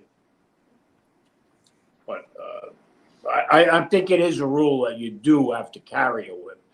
You don't have to use it, like you said, carry it on your shoulder, but it just feels funny not having it in your hand because you've driven how many extra amount of races with the whip in your hand. It's like not wearing shoes. You just do it automatically. Yeah. What's worse is when you used to carry one and you're used to using it, and now all of a sudden after 20, 30 years of driving a certain way, the judges tell you you can't whip more than once or twice down the lane, and you're used to bang, bang, bang and driving. And now all of a sudden you're like up. And how many times did I hit him? Once. You know, you're in the heat of competition. You're counting how many times you hit a horse now. I mean, That's ridiculous. ridiculous. And those guys never sat behind a horse in their The life. Derby, didn't he hit the horse 7 times or something? Hit him one extra time. Yeah. And the Paco Lopez guy, I think he's suspended for 6 months, right? Really? Yeah, 6 months. Yeah, Paco Lopez. You know, it's funny. He's suspended for 6 months, but now he's riding in Louisiana Downs, and he's riding in other tracks that are not affiliated with HISA. Correct. So, which is good. So at least he don't lose his pay, you know. Yeah. That guy, he could team. Oh, they just did that to the kid in Monticello. They bought him for life from racing altogether. He's done. What was that kid's name? The French kid that was done. Yeah, I heard, what was his name? I don't remember. Oh, Jesus. Yeah, I heard that story. Yeah. Well, it was just recently. I wish they'd take the whips away. I really do. Larry, you told that story about that kid from Monticello. Yeah, but I forgot. What they bar him for? Excessive whipping? You know what they should do? You know those things that in the pool, the noodles that the kids use for a life raft, the noodles? Yeah. They should make the whip like that, like a noodle. So just hit them with like a noodle so they can't complain about hurting the horse. You got some, let them feel something. I mean, I remember back in the days when they had rawhide whips. That was ridiculous. Yeah, forget it. That was ridiculous. But I mean, Spurs. But I know you guys with the harness when you're driving in a race, and most of the time you're making a lot of noise, hitting the saddle pad, hitting the shaft, hitting the hub. And once in a while you stifle one, but Not anymore. no, now you can't. You're lucky. You can even you draw blood, you're off the track. Yeah. And they threw yeah. Stephane Leroux. They threw Stephane Leroux out of Pompano. He caught one pretty bad. Jesus. Yeah. That shit don't go. If I was a horse, I wouldn't want Michael Chance to whip me. And I would like Gary Lewis to whip me. Why, did you got a little gayness in you? Gary whipped him like a noodle, a wet noodle, and Michael Chance. And one time he come back, there was, what's this? Oh, there's a hawk on the end of my whip. Mike could hit one harder than anybody. Name somebody that hits harder than Mike. Nobody. Mike would hit them like unbelievable. I wouldn't want to be a horse. Well, they had a jockey called Chavez. Mickey, when Gary Lewis drove this horse for me, New York Yankee, and I remember New York Yankee, yeah. And he was, we bought him at Harrisburg. He's coming down the stretch with him, and he's on the outside, where he spent most of the time anyway. And then the horse was getting closer and getting closer and getting closer, and we just got beat ahead.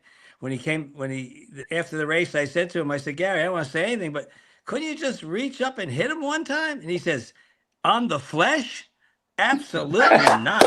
On the flesh? That's what he said. He said, That's on the funny. flesh? I said, no, just hit the shaft or something, absolutely not. We I'm going like, oh, come on, just give him one shot. He wouldn't do it. But he made a lot of money with him, so, we can't say anything. He was stabled on the mile track with me in Florida. And he was a talker and I'm a talker, where all them old fuckers they'd all be half drunk. They wouldn't want to be talking in the morning. So I asked Gary one time, Gary, did you ever fuck a woman? He said, oh, Miles. He says, I'm not good in the maiden, but I'm real good in non-winners of 2. Then he described it. I don't even want to get into that. It's a cold night in Buffalo where there was one hotel room left. He's quite a character, Gary. He's still alive, too. He's down here. Yeah. I haven't seen him for forever.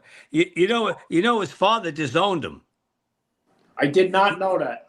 His father had a lot of money, and he had a brother. Well, he never brother left was his mother's side. He was always with his mother. His mother was pretty mother cool was a person. big blonde, A personality woman.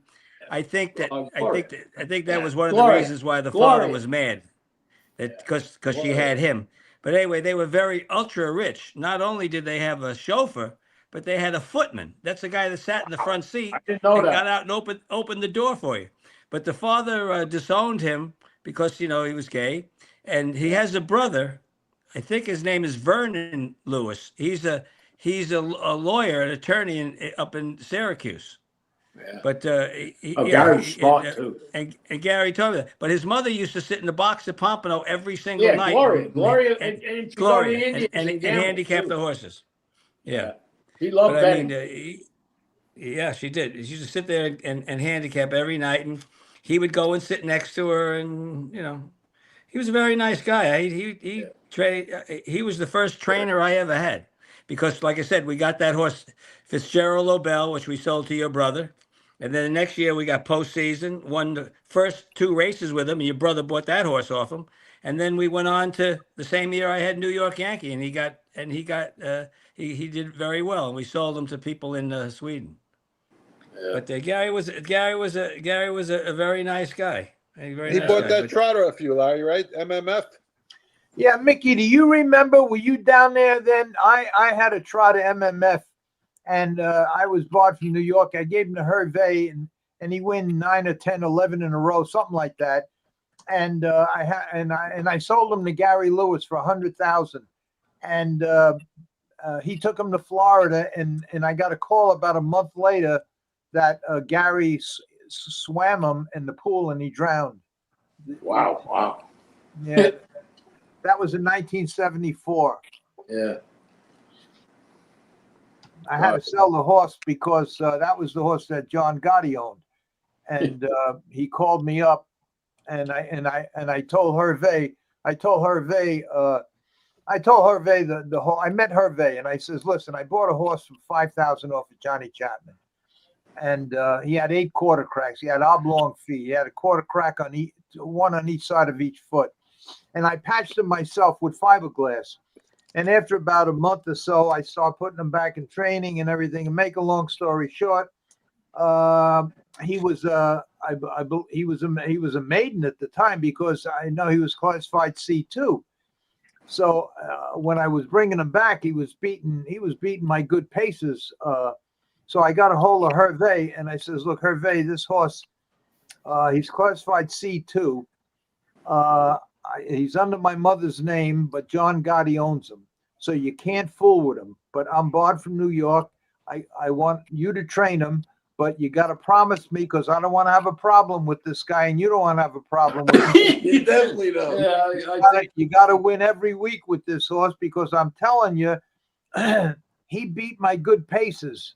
And he's in C2. He'll win all the way up to I'm training him to a jog cart 2 seconds faster than the preferred paid trotters going. So he promised me that he would, and we made the switch, and Hervé, and every week, the only thing I told him was give me 2 horses behind him every week, and then I would meet Frankie Locascio in the restaurant.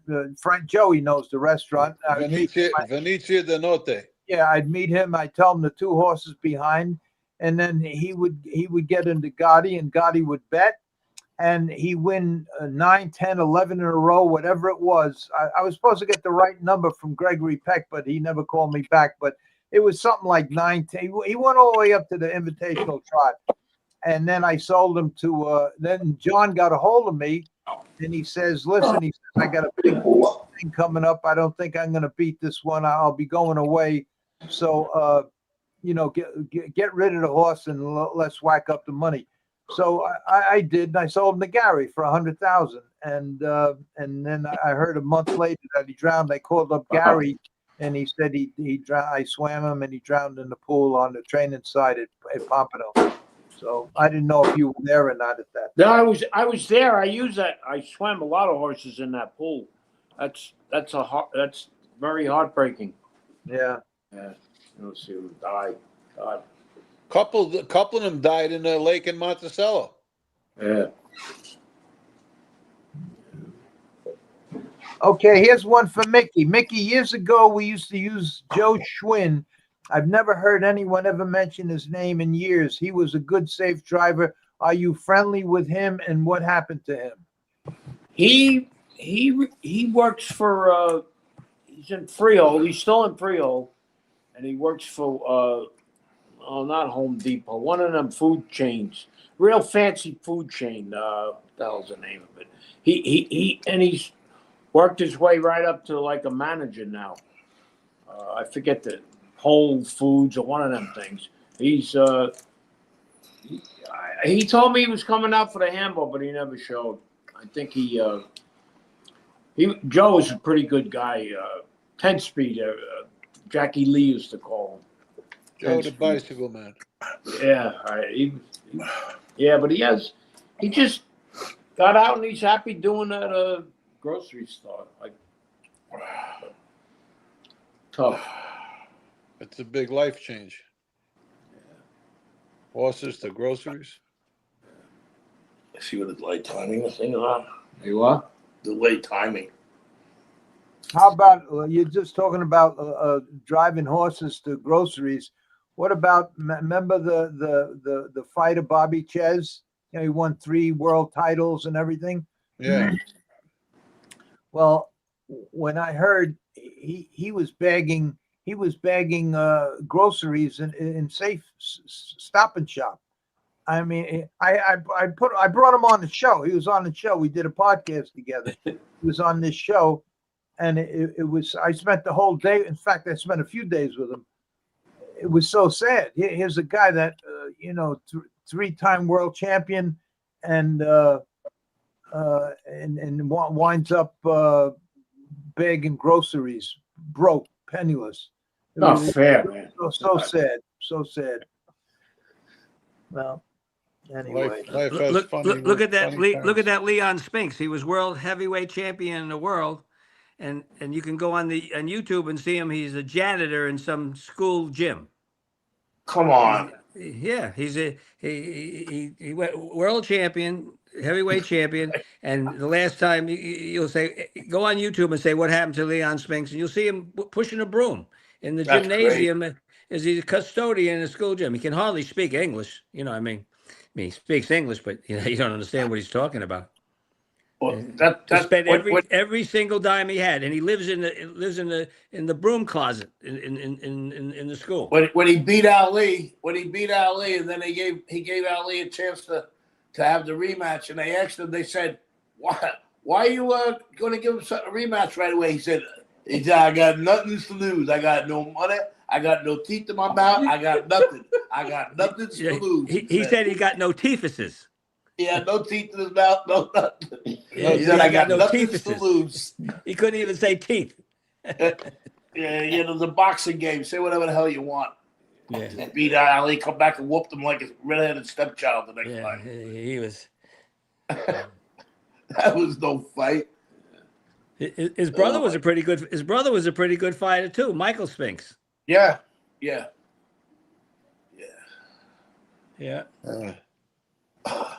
I got a Gagliardi story you want to hear. I got 3 million in them. Go ahead, you tell yours. Real quick. It's one of them big fights, and they're having it at the Meadowlands, and all the drivers are down below, and you got steaks, lobsters, all schmeal. It was pretty good. Don LaTessa was the presiding judge. So the big ass fight is in Atlantic City. Gags calls in sick that night. Then we're all watching the fight, and they had the motherfuckers in the front row. Don LaTessa says, "Hey, that guy, you didn't call in sick tonight." Mikey Gags was in the front row of the fight from Atlantic City. He was so freak, but he did not find him. Gags was a great guy, man. Just a great guy. He signed for my license. He threw my license in the garbage, and he said, "Yeah, I went to the barn to get it, to have him sign it and say how great I am." And he threw it in the garbage because my real name is Miles. And it come from Miles McNichol instead of Mickey. And he just threw it in the garbage. And I know you guys all know Mikey, how good of a guy he was. Listen, everybody knows I've always had my way of getting in trouble most of my life.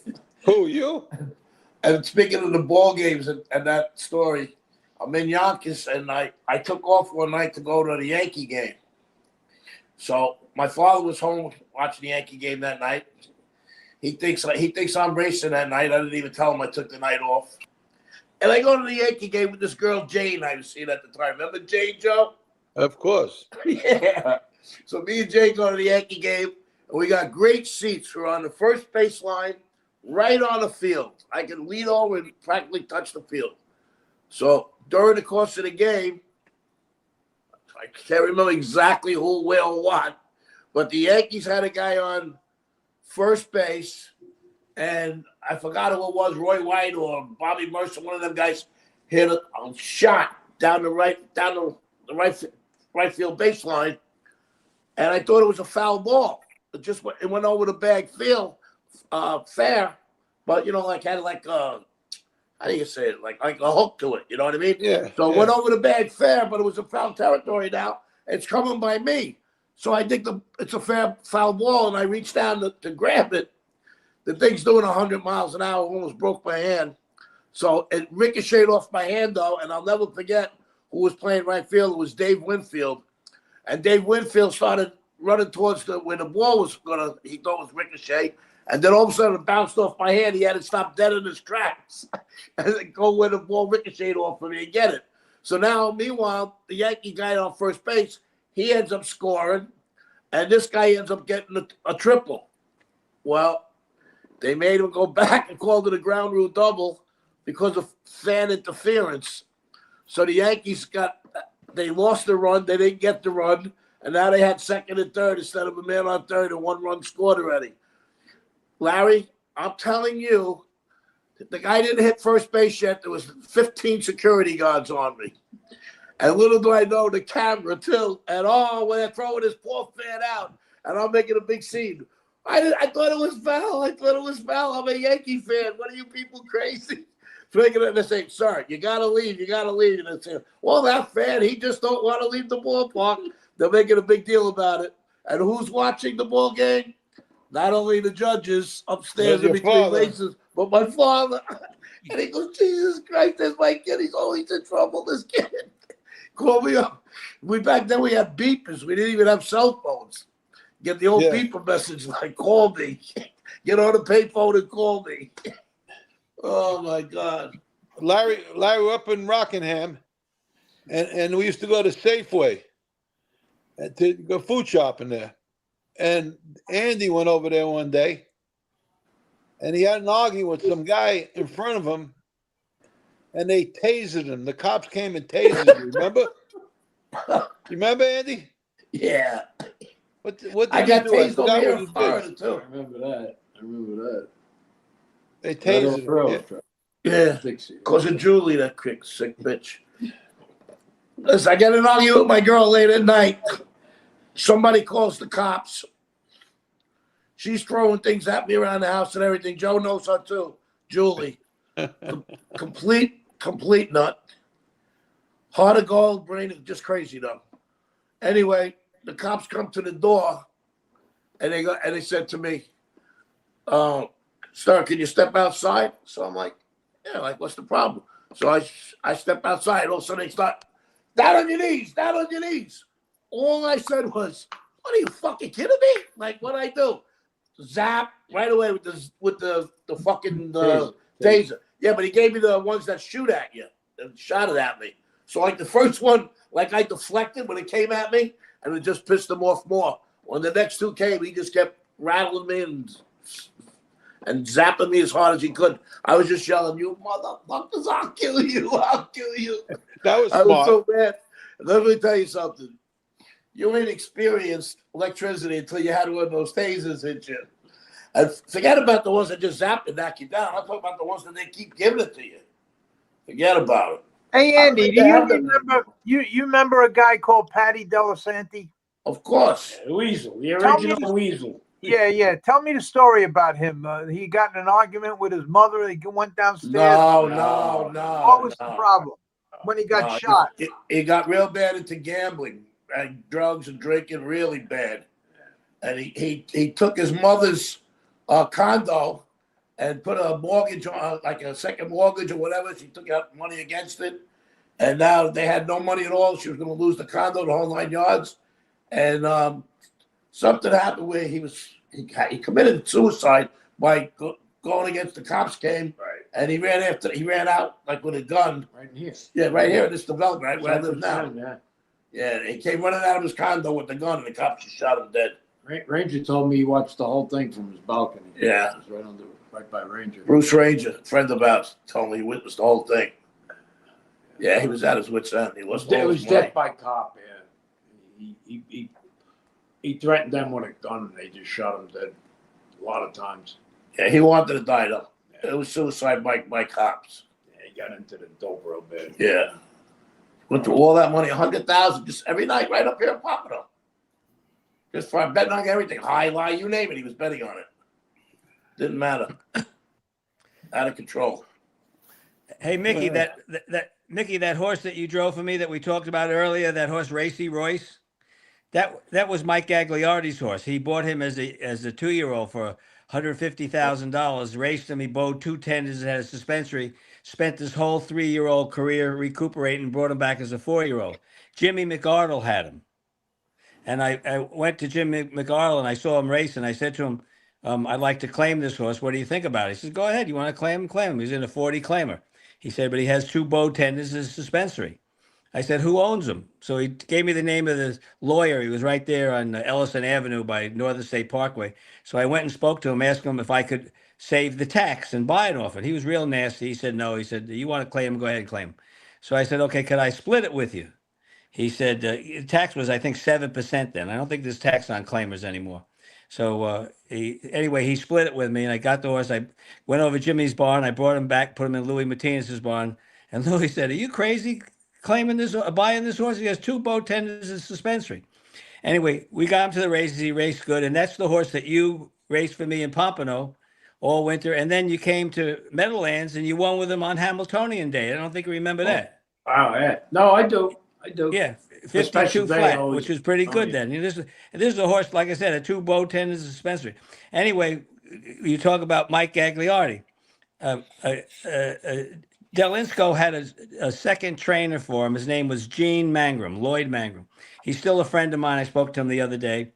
And Del lost some horses, and he came to me as an agent, going around the racetrack getting business. And he said to me one day, he said, you want to take a ride with me to Freehold to the chicken fights? I said, what is chicken fights? Well, the cock fights, rooster fights. So I said, okay. So we drove down to Tommy Licento's farm. Tommy Licento had a huge barn. When you walked in, there was an area got to be like 20 by 20, just the barn. And then the stalls were on either side. But it was the biggest barn I ever saw. But in this area, when you first walk in, he had the fighting, the chicken fighting ring there. The round circle, the regulation side, and the people, that's where they brought their chickens to fight. The male chicken. They call them chicken, but they're the roosters.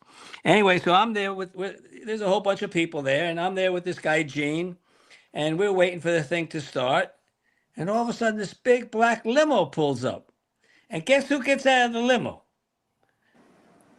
Larry Rolla and Forrest Gary Jr.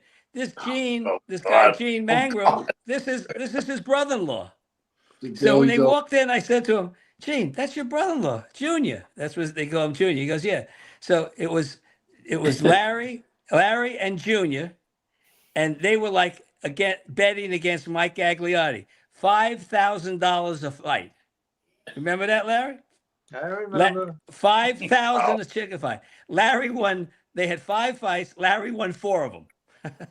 Mike Gagliardi went for $20,000 in 35 minutes. Some of them was, some of them you put the chicken down, he runs together, bam, he falls over dead. That's it. But Larry and Junior come in a big black limo. And when I saw Junior, because I had known him, because he was this guy Gene's brother-in-law, I said, that's your brother-in-law. He says, yeah. I didn't know Larry at the time or recognize him. But anyway, They were doing Mike Gagliardi, just forking over $5,000. 10 minutes later, another 5,000. He won one, but Larry and Junior won four out of the 5 fights. You remember that, Larry? I got the Larry, story. you fixed I that? You remember the fixed story. chickens too? Huh? Did you fix chickens too? I didn't know you. You never told me that. I I got thought you a Larry fixed Rolla chickens. story too. I don't know how he fixed it, but Larry hooked his wagon to the good breeders. You know, these guys come in there with world champion chickens. You know what I mean? You know, they come in there with the great chicken. Poor Mike Gagliardi. I don't think he had any. I think he had homegrown ones. You know what I mean? Mike Tyson chickens. Yeah, he had like homegrown chicken. Larry and Junior comes in with some guys from the DuPonts in Virginia, because you know that's allowed. They fought chickens all the time. It's still allowed there. But listen, one time back in the 70s, I'm at Roosevelt Raceway in the grandstand, and I happened to be talking with a good friend of mine, Tony Menino. And Tony is talking to this guy that looks like he eats nails for breakfast. It looks like he got hit in the face with a brick and it improved his face. I mean, a really mean-looking dude. And he's talking to Larry, and I'm talking to Tony, and I'm just waiting my turn to talk to Tony when he's done with his business. I'm a young, dumb kid, and I hear him mention Larry Rolla. So I said, "Oh, I know Larry Rolla." Tony looked at me like, "You stupid idiot." The guy looked at me. He said, "You know Larry Rolla?" I said, "Oh, no." I said, "Yeah, I know Larry." He said, "Well, you tell Larry if he don't see me before I see him, he's never going to live to see anybody else again. You make sure you tell him." I said, "Oh, I'll tell him. Don't worry, I'll tell him." So I walk away. Tony give me a slap in the back of the head. "You stupid kid, beep, pop, pop." I said, "Well, I'm going to see Larry Sunday when I go driving Monticello. I'm going to tell him." So sure enough, Sunday I go to Monticello, and I meet Larry back then in the locker room was Tony LaGreca. Used to run the locker room, and I had the laundry and the washing machine room down there and everything. So I grabbed Larry off to the side. Larry, I got to tell you something." "What's up, kid? What's up?" I said, "Larry, you know me. I don't scare easy." I said, "But I seen some guy talking with Tony. I mean, he scared the shit out of me. And he told me to tell you that if you don't see him before he sees you, you're never going to live to see anybody else again." Larry just gave that Larry Rolla smirk. He said, "Kid, nobody could kill me." So I just looked at him. He goes, "Don't get me wrong. Now, I don't claim to be this macho shit, none of this macho. And I don't claim to be the smartest guy in the world either. But I do know 2 things, quote, unquote. Never forget. But I do know 2 things. I do believe in 2 things. I believe in the man God upstairs, and I believe he put everybody on this earth for a purpose. And mine is to live a long, sorrowful, suffering life, and nobody's going to put an end to his plans." Okay, lad. What if I was you? I make sure you get a hold of Tony and find out who this guy is. I mean, the first time didn't bat an eye. Didn't bat an eye. Anybody else would have been shaking, asking me a million questions. Who was this guy? What did he look like? What exactly did it say? Larry just gave that smirk, as cool as a cucumber, like nothing bothers the guy. I told you he was my mentor. I always showed up. I never ran. I always showed up. That's what kept me alive. I remember the first year I went to Pompano Park for the winter. George Foldy had no place to stay, so he wanted to know if he could rent my trailer.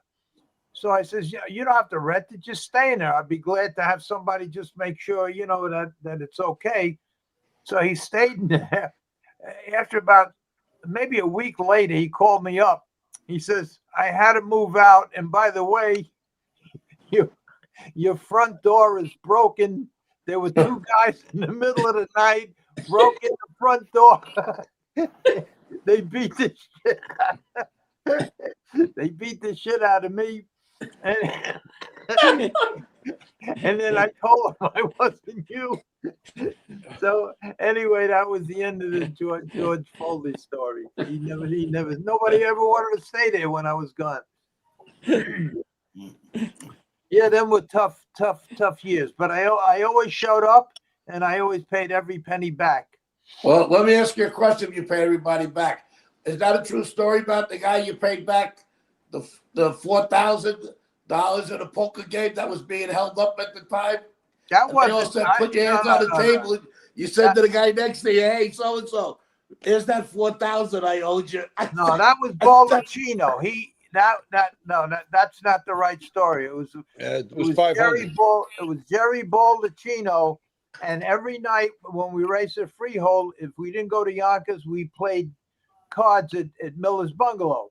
So and I never won because I play every hand. I got no patience to sit there. So I never won. But this one particular night, I won. I was winning everything. I had all the money, and it was a pretty big game.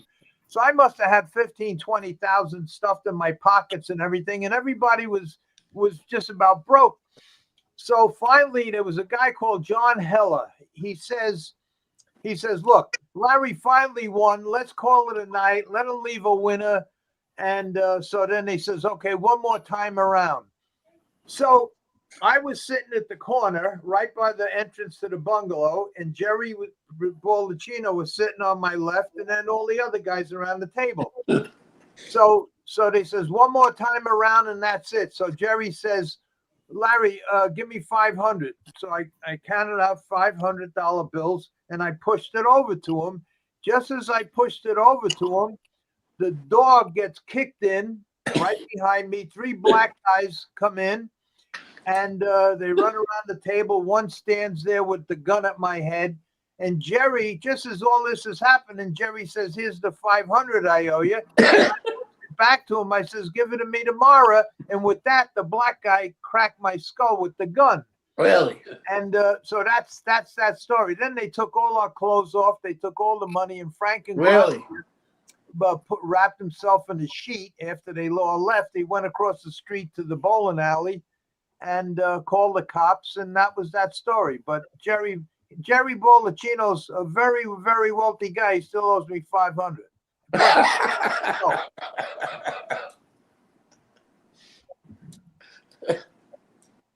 We lost the video. Okay. What do you mean you lost the video? The audio. Can you hear us? Yeah, now we can. All right. Roy Anderson says, Larry, I can't believe you stopped gambling. I stopped gambling. It was easy for me. I won't go into the story, but it was easy for me because I really didn't have a choice. But I got even with the world in 1978 on my birthday, October 8th, 1978. I got even with the whole world. And I haven't watched a football game, basketball game, or anything since. Just take off and say goodbye. Say goodbye. Tell me you gotta go. Hey, Lara, I got a split. Okay, nice talking to you guys. Nick. Mickey, good seeing you, Mickey. Yeah. Bye, Mick. Hey, good guy. Be good. Take care, Mick. Thanks, guys. Bye. Take care, buddy. Let me see him out. Oh, Eddie, I'm getting ready to come down by you. I'm waiting for the blinkers that are being made for me. They should be here within a week. She said 2 weeks. That was a week ago. Whenever you're ready. Whenever you're ready.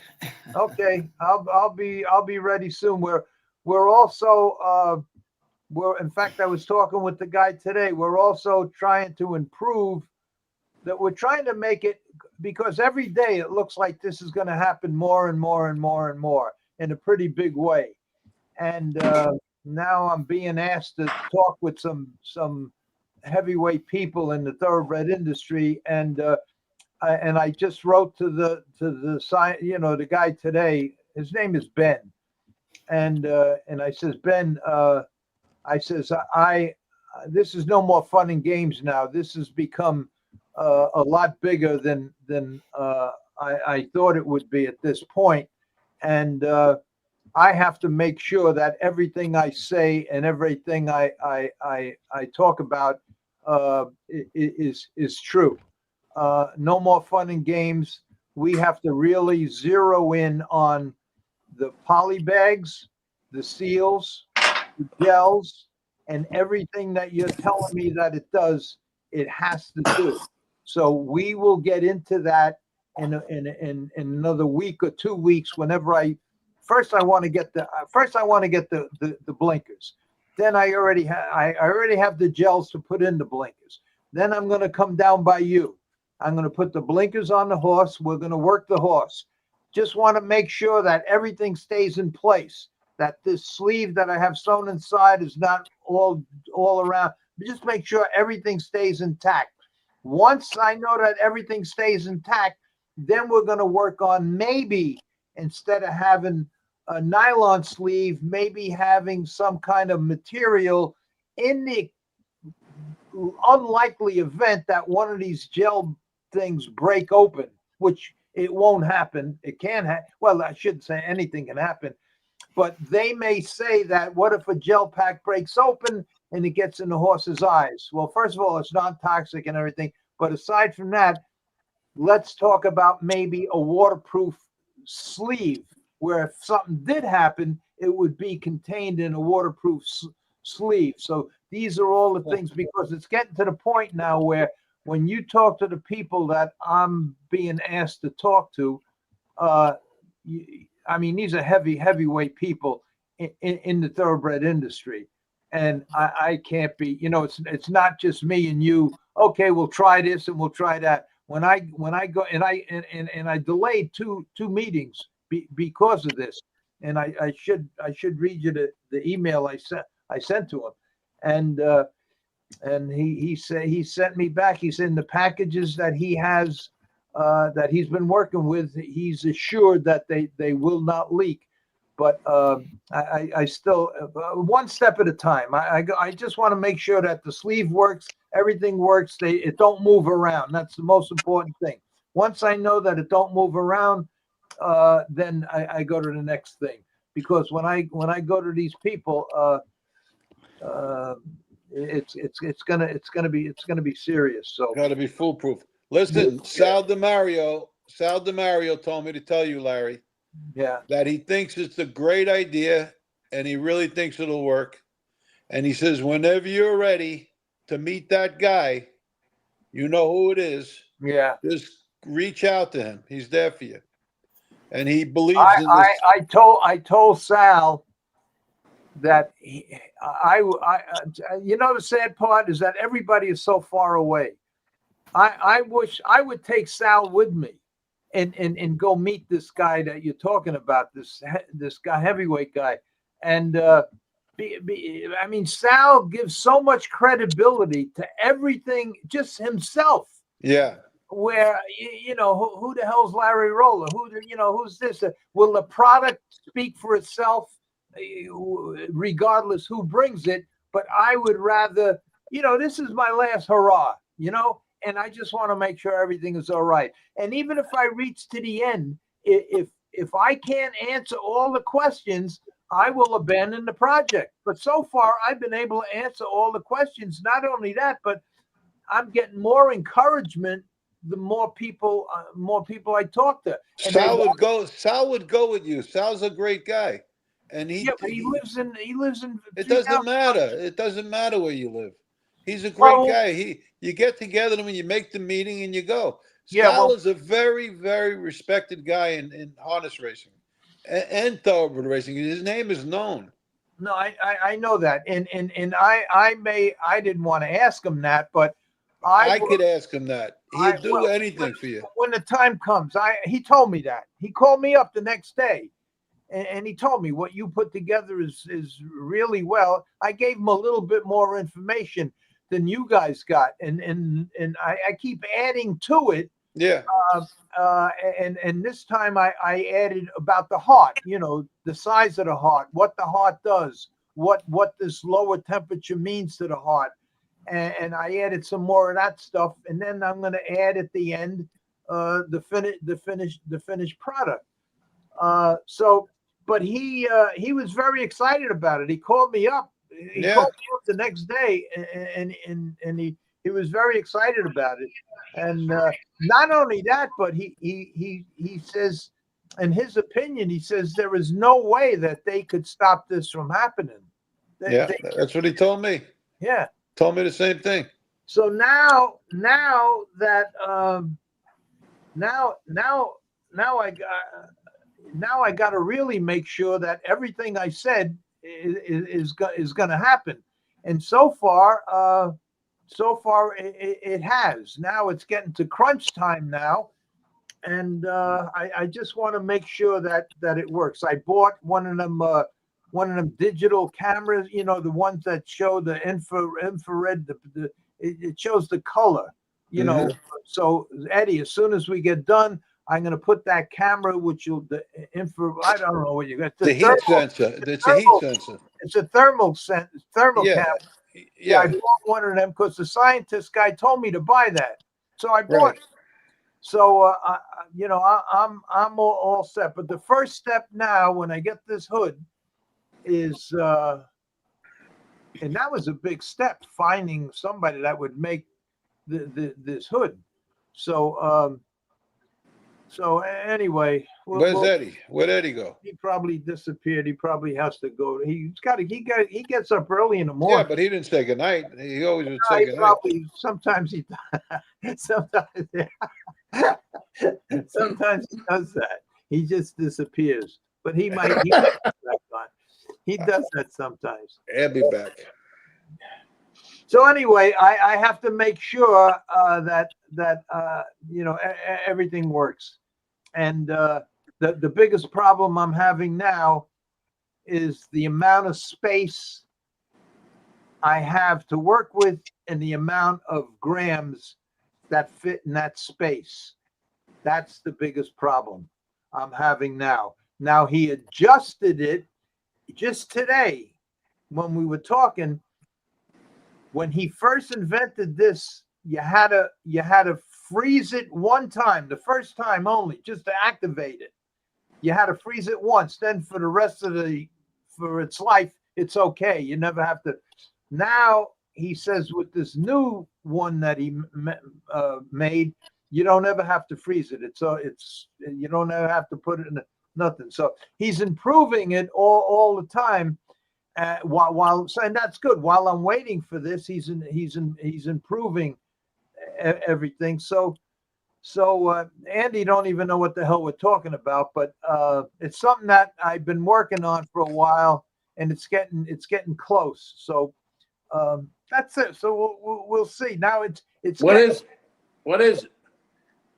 Oh, it's a heat absorbing gel that stops the horse's core temperature from going higher than 105, 106 in a couple of minutes, because it stops heat stroke.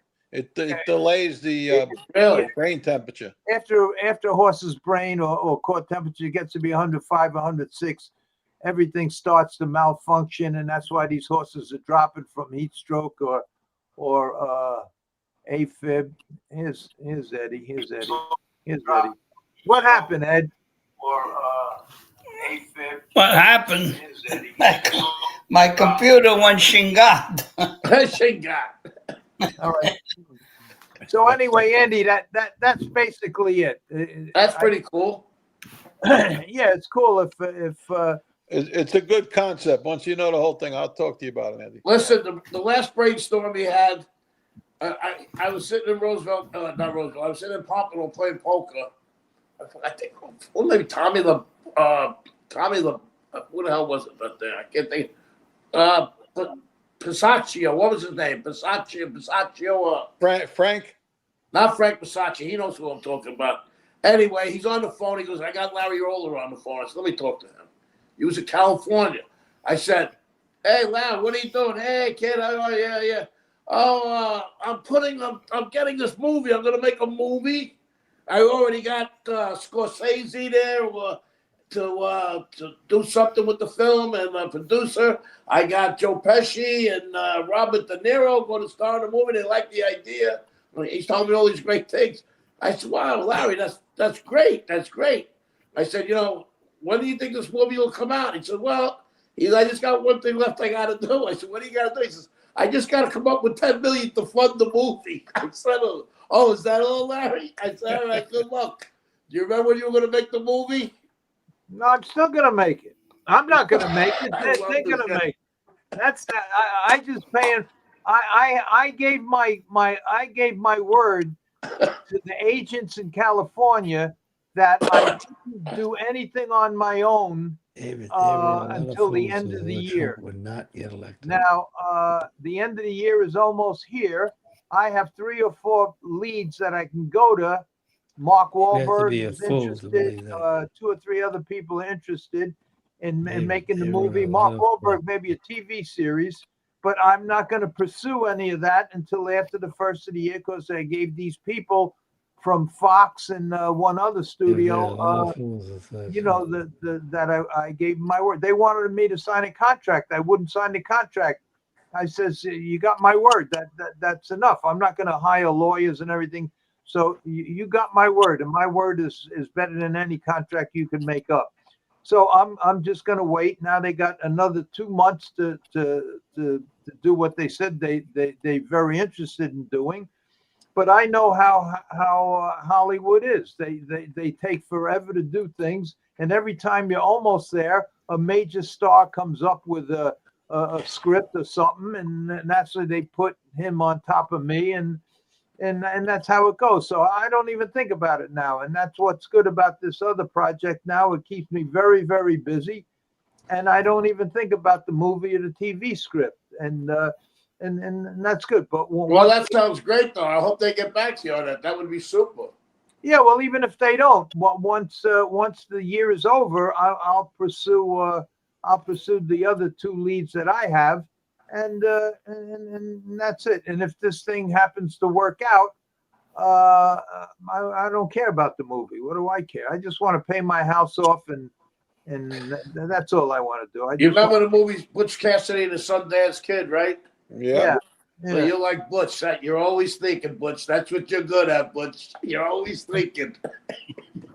Sundance was good with the gun, and Butch was good with the thinking, and that's you, Larry. You're always thinking. You gotta love it. That's for sure. You're always thinking. That's for sure. He's always wheeling. God bless. God bless. Where you find the energy to come up and do all these things, God only knows. Larry, why didn't you tell everybody about you got a good report? You didn't mention nothing about that. No, I got a good report. I went back to the doctor yesterday to get all my test results, and all the results come back good. And now instead of me going every 3 months, the doctor says I don't have to go but every 6 months. So that's good. That's the best thing you could hear from a doctor. That's awesome. An oncologist. Yeah, so that's good. Now the only thing I got to do is my back, because right now, and I never took pain pills in my life. Right now, the only thing that's keeping me sitting still here and stopping me from agony is this Protosec. What do you call that? Prosec. You're taking Percocet. Yeah, that's the only thing. And the doctor who gave them to me was the cancer doctor, because I asked the cancer doctor. I says, how? She says, how do you feel? I says, I feel great, except for my back. The sciatica it's terrible. You can't sit, you can't stand, you can't sleep. You don't have to tell me about back problems. I've been on oxycodone for 10 years. She gave me a prescription. She says, I'll tell you what, you go for your MRI tomorrow morning. She says, give me the name of the place. And I had it with me. So I gave her the name. She says, I'm going to send for the results of that. This way I could say, I'm looking for cancer in your lower back, and I can give you this prescription. So that's what I did. So she gave me the prescription. I got 60 of these Prilosec. I take it every 4 hours. Percocet. I take them every 4 hours, like she said, and I feel good. What are they, 5 milligrams? 5 milligrams, yeah, and I feel good. you still feel a little, you still feel it, but nothing the way it was. And the sciatica, oh God, that was crippling. I know. Now, I take 30 milligrams 4 times a day. unbelievable. 30. Well, you're addicted now, right? Of course I'm addicted, but I'm addicted to blood pressure pills too, that means. So I got to take them every day. I don't get high from them. I don't feel I just get a relief from pain for like 40% for about 2-3 hours. And it means a whole world of difference. It's not like you're getting high or. Do you get an upset stomach from them? No, but you get constipated sometimes. But I'm on them so long, it don't matter. Well, I'm hoping the doctor who sent me for the MRI, after examining me and everything, he says I know I have a couple of ruptured discs. A couple of ruptured something. Herniated discs. But yeah, herniated disc and he says I got a slip disc too. So he says that's I don't know, whatever. So anyway, but all of that is good now, and that's why I'm able to sit here and I'm not in no pain. The sciatica here bothers me a little, but nothing. Sal is going for shockwave treatments, and that's helping him tremendously, he said. Hey, today I had the nurse come to my house. You believe this?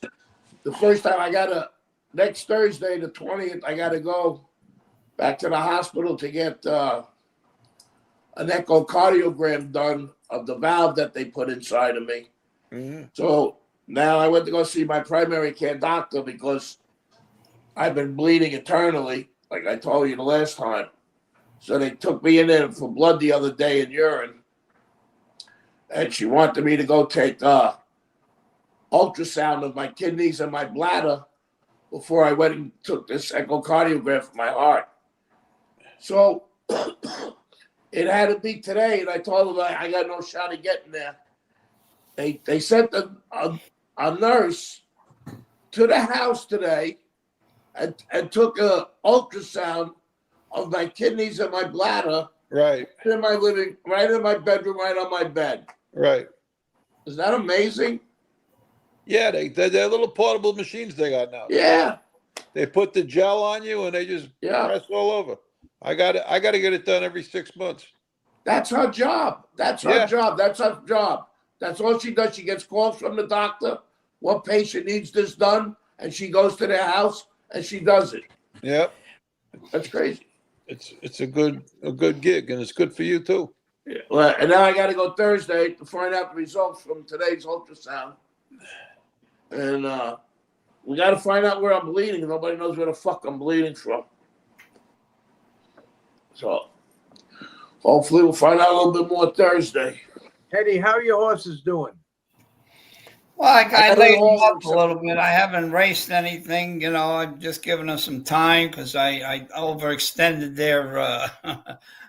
their racing performances. So they got a race November 20th. I'm going to start them back. They're training now, and they're doing. I got these 2-year-olds. The one I turned out and to grow. And the other one, she's training really well. And I put in 2 claims. I got outshook, one for 40,000, one for 50. So I didn't win the shakes. So I keep. I know you made almost 100,000 with a horse, Eddie. I seen you make almost 100,000 with a horse that didn't win a race. The maiden. 354,000. With that maiden. Yeah. That's scary. Yeah, she was a hell of a. She would, when you ride horses, you sit behind them and stuff. But when you're coming down a stretch, you're trying to split horses and you hit her with the whip or you urge them and they cringe because they're in close quarters. That's what she used to do. She used to cringe like a son of a bitch. You couldn't hit her. She just tightened right up. Like Wildwood Jeb. So what do you do for that, Eddie? What do you do for that? What try to cure that? Depending on where you're situated in the race, if you could swing him to the outside or swing him to the inside to where they're like claustrophobic, some of them. And it's hard to shake, but sometimes you just got to scrub them and hand ride them to the wire. You can't, overexert and hit them because they'll sulk. A sulking horse is a losing son of a bitch, boy. They'll stop. Larry knows that. Yep. You could be. Eddie, I'll tell you the one thing I always have that boggles my mind with the thoroughbreds. Yeah. When that gate opens up, that big bang, every one of them, big bang, they all hit each other. A million different guys bumping into one another. Yeah. It's like it's okay.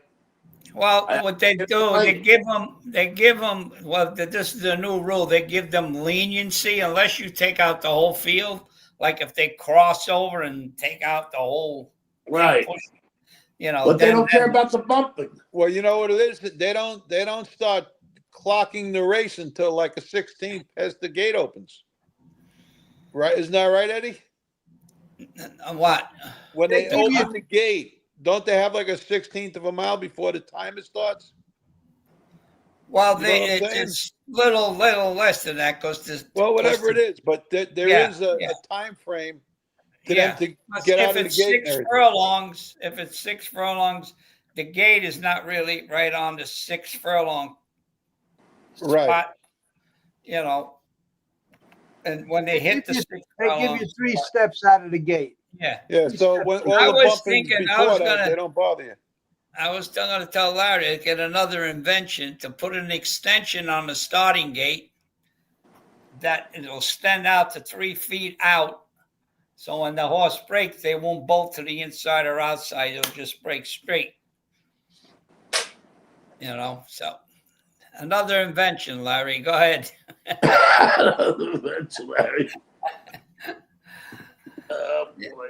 Well, the thoroughbreds is a good game, but it's so competitive, and it's like Larry said, you go to war with a BB gun, So, but I hold my own. I do what I got to do, And I went to the doctor today to get the imaging place. I had an appointment at 7:30. I got there like 10 to 7. And it was snow and sleet for about a half hour. It said, how about where you were at the track? Was it snow and sleet? No, not sleet, just a very windy, and the track was sealed from the day before, and it was like concrete. So I just jogged.